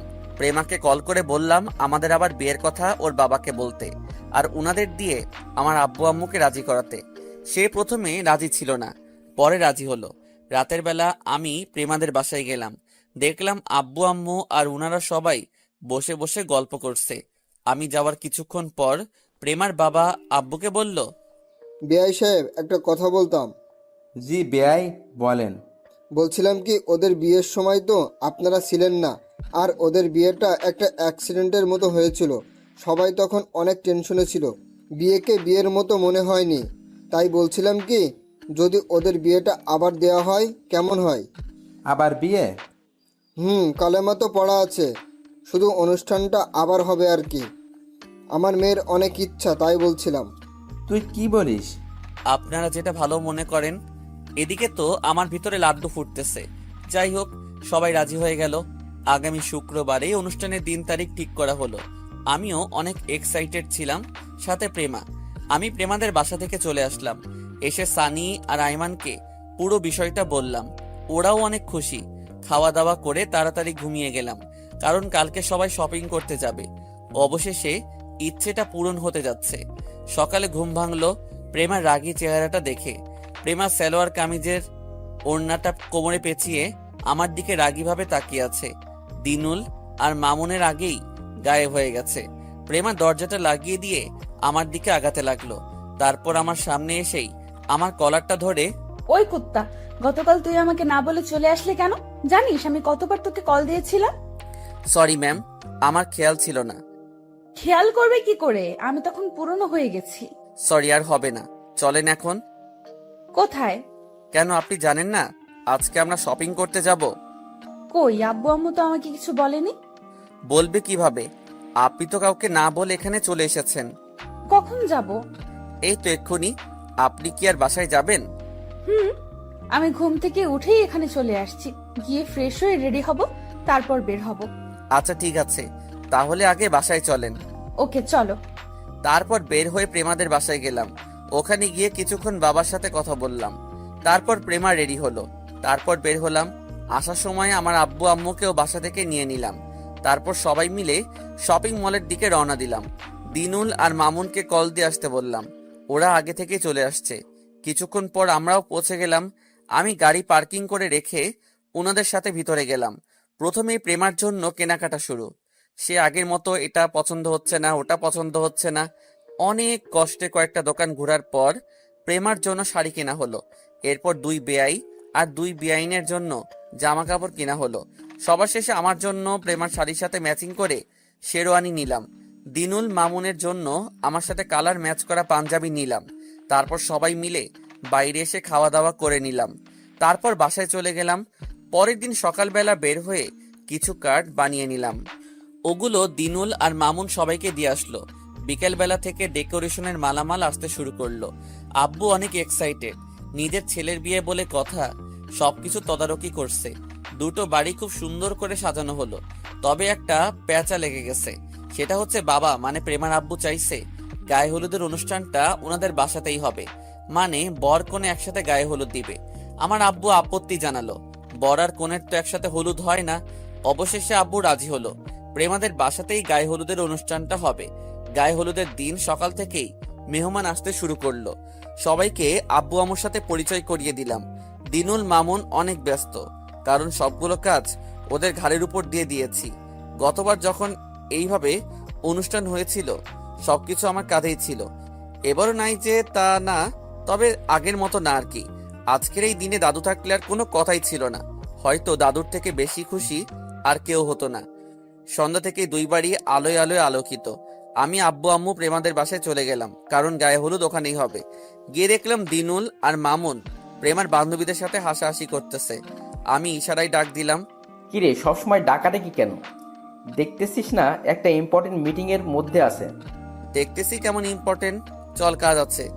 আবার কি কাজ? মামুনকে নিয়ে যা, আমি যেতে পারবো না। সেও যাবে, তুইও চল। দিনুলের চেহারা পুরো কালো হয়ে গেছে। এই শালা মেয়ে দেখলে আর হুঁশ থাকে না। ওদের দুজনকে নিয়ে দাদুর কবর জিয়ারত করতে যাব, এমন সময় প্রেমা কল দিয়েছে। এই কই তুমি? এই তো এক জায়গায় যাচ্ছি। আমাদের পার্লারে দিয়ে আসতে হবে তো, এখন না গেলে অনেক দেরি হয়ে যাবে। আজব, আমি কেন দিয়ে আসবো? বর কখনো দিয়ে আসে? আগে তো তুমিই দিয়ে আসছো। আগে তো ড্রাইভার ছিলাম, এখন তো বর। আমি এত কিছু বুঝি না, আমাদের দিয়ে আসো। কি আর করা, ইচ্ছা না থাকা সত্ত্বেও ওদেরকে পার্লারে দিয়ে আসলাম। দিনুল আর মামুন যাওয়ার জন্য অনেক লাফালাফি করছে। গাড়িতে জায়গা না থাকায় ওদের যাওয়া আর হলো না। ওদের দিয়ে সে কিছু কাজ করলাম। কাজ বলতে আমি নিজেই রেডি হয়ে নিলাম, সাথে কিছু বিরিয়ানি খেলাম। সেই বিকাল থেকেই কিছু খাইনি। খাওয়া দাওয়া শেষ করে অফিসের কলিগদের সাথে কথা বলছি, এমন সময় প্রেমা আবারও কল দিয়ে যেতে বলে। তারপর গিয়ে ওদেরকে নিয়ে আসলাম। আমি মনে হয় একমাত্র বর যে কিনা নিজের বউকে পার্লারে দিয়ে আসছে, আবার নিয়েও আসছে, তাও হলুদের দিন। ওদেরকে বাসায় নামিয়ে দিয়ে দিনুল মামুনকে নিয়ে দাদুর কবর জিয়ারত করতে গেলাম। যাওয়ার পর থেকে একের পর এক কল আসছে। চেক করে দেখি আব্বু আম্মু সবাইকে কল দিচ্ছে। তাড়াতাড়ি করে জিয়ারত শেষ করে বাসার দিকে গেলাম। সবাই বসে আছে হলুদের জন্য। প্রেমা আগে থেকে স্টেজে বসে আছে। আমি গিয়ে ওর পাশে বসলাম। ওই কই ছিলি? জানিস আমি কত টেনশনে ছিলাম। কেন, টেনশনের কি আছে? আমি ভাবছি তুই কোথাও চলে গেছিস। কোথায় গিয়েছিলি? দাদুর সাথে একটু কথা বলে আসলাম, না হলে আবার রাগ করবে। প্রেমা কিছুক্ষণ আমার দিকে তাকিয়ে রইল, হয়তো এমনটা হবে ভাবিনি। তারপর আমাদের হলুদ দেওয়া শুরু হলো। আব্বু আম্মু আসলো, আমাকে হলুদ দিল, সাথে প্রেমাকেও। আবার প্রেমার আব্বু আম্মু আসলো, আমাকে আর প্রেমাকে হলুদ দিল। এক ঢিলে দুই পাখি, এভাবে সবাই হলুদ দিতে আসলো। হলুদ দেওয়া, ছবি তোলা, বাকি রইলাম আমরা দুজন দুজনকে হলুদ দেওয়া। প্রেমাকে ইশারা দিয়ে আম্মু আমাকে হলুদ দিতে বলল। প্রেমা কিছুক্ষণ অফ থেকে হালকা একটু হলুদ নিয়ে আমাকে মাখিয়ে দিল। আমি দিনুল মামুনের দিকে তাকালাম, দেখলাম ওরা ইশারা দিয়ে বলতেছে পুরো বাটি ওর গায়ে দিয়ে দেওয়ার জন্য। তারপর আমি প্রথমে অল্প একটু নিয়ে ওর গায়ে মাখিয়ে দিলাম। দিনুল দৌড় দিয়ে এসে আমাকে পুরোটা মাখিয়ে দিল, আমার মুখ থেকে নিয়ে প্রেমাকে মাখিয়ে দিল। প্রেমার বান্ধবীরা এসে দিনুল আর মামুনকে লাগাতে শুরু করলো। বেআইনরাও আর বাকি রইল না। এইসব করতে করতে রাত 3টা বেজে গেল। যে যার যেমন গিয়ে ঘুমিয়ে গেলাম। পরের দিন 11টা বাজে ঘুম ভাঙলো। তাড়াতাড়ি উঠে আমাদের বাসায় চলে গেলাম। ওখানে গিয়ে রেডি হতে লাগলাম। প্রেমা ওর বান্ধবীদের নিয়ে একাই পার্লারে গেল। দুপুরের আগে দিনুল মামুনকে প্রেমাদের বাসায় পাঠালাম। সব মেহমানকে গাড়িতে উঠিয়ে সেন্টারে পাঠিয়ে দেওয়ার জন্য বলছি। ওরা ওখানে গিয়ে ওনাদের কমিউনিটি সেন্টারে পাঠালেন। সবাইকে পাঠানো শেষে ওরা আমাদের কাছে আসলো। 3 জনে একসাথে রেডি হলাম। সেম ড্রেস থাকার কারণে 3 জনকে সুন্দর দেখাচ্ছে। যাই হোক, রেডি হয়ে আমরা কমিউনিটি সেন্টারে গেলাম। আব্বু আম্মুকেও পাঠিয়ে দিলাম। আমরা যেতে যেতে প্রায় 2টা বেজে গেল। গিয়ে দেখি সবাই বসে আছে। আমরা যাওয়ার পর খাওয়া দাওয়া করলাম। আব্বু আম্মু শ্বশুর শাশুড়ি সবাই একসাথেই খেলাম। প্রেমা আমার পাশেই বসছে। কোনো কিছু না ভেবে আমি ওকে খাইয়ে দিলাম। যদিও বিয়ে বাড়িতে এটা কখনো হয় না, তারপরও আমি ওরে খাইয়ে দিলাম। প্রেমাও আমাকে খাইয়ে দিল। ও লজ্জায় শেষ। খাওয়া দাওয়া শেষে ছবি তোলার কাজ শেষ হলো। যেহেতু আগেই কালেমা পড়া আছে, সেহেতু নতুন করে আর পড়ার দরকার নেই। অনুষ্ঠান শেষে প্রেমাকে বরের মানে আমার গাড়িতে উঠানোর জন্য বলা হচ্ছে। ও ওর আম্মুকে ধরে কিছুক্ষণ কান্নাকাটি করলো। তারপর গাড়িতে গিয়ে বসলো। আমি ওর পাশে গিয়ে বসলাম। গাড়ি স্টার্ট দিল, চলতে শুরু করলো। কি ব্যাপার, কান্না করলে কেন? ওনাদের ছেড়ে চলে আসছি, কান্না করবো না। কান্নার কি আছে? সেটা তুমি বুঝবা না। আচ্ছা, এখন আরেকবার কান্না করো তো। কেন? করো দেখি। কান্না করলে তোমাকে কিউট দেখায়। তাই না? হুম। রাতের বেলা তোমার কিউটগিরি দেখাবো। কে কাকে দেখে সেটা তখন দেখা যাবে। কথা বলতে বলতে বাসায় চলে আসছি। তারপর প্রেমাকে বাসর ঘরের রুমটাতে নিয়ে বসানো হলো। এবারের বাসর ঘরটা দিনুল আর মামুন সাজিয়েছে। রাতের বেলা আমি দিনুল আর মামুন ছাদে বসে আছি। দোস্ত, আমার একটা উপকার কর না। কি হয়েছে তোর? তুই তো শুভ কাজ সেরে ফেললি। তো ভাবির বান্ধবী পাপি আছে না? কি হয়েছে পাপিয়ার? আরে না, কি হবে, বলেছিলাম কি তোমাকে আমার অনেক ভালো লাগে, ওর সাথে আমার সিস্টেম করে দে না। শালা আমি আগেই বুঝতে পেরেছি তুই এমন কিছু একটা করবি। এই শোন না, তোর আবার কি হলো? ওই মিথিলা মেয়েটা আছে না, আমি দিনুল অবাক হয়ে ওর দিকে তাকালাম। মিথিলার কি হয়েছে? মিথিলা মনে হয় আমাকে পছন্দ করে। তোকে করে নাকি তুই করস? আরে একটা হলেই হলো। শালারা, বিয়ে আমার আর তোরা দুজনেই প্রেম ঠিক করে ফেললি? দোস্ত, আমাদের দুজনকে সিস্টেম করে দিয়ে ভাই। আমি কিভাবে করব? তুই ভাবির সাথে কথা বললে হয়ে যাবে। আচ্ছা ঠিক আছে, দেখি কি করা যায়। এমন সময় আব্বু আর আম্মু ছাদে আসলো। কি রে, তুই এখন ছাদে?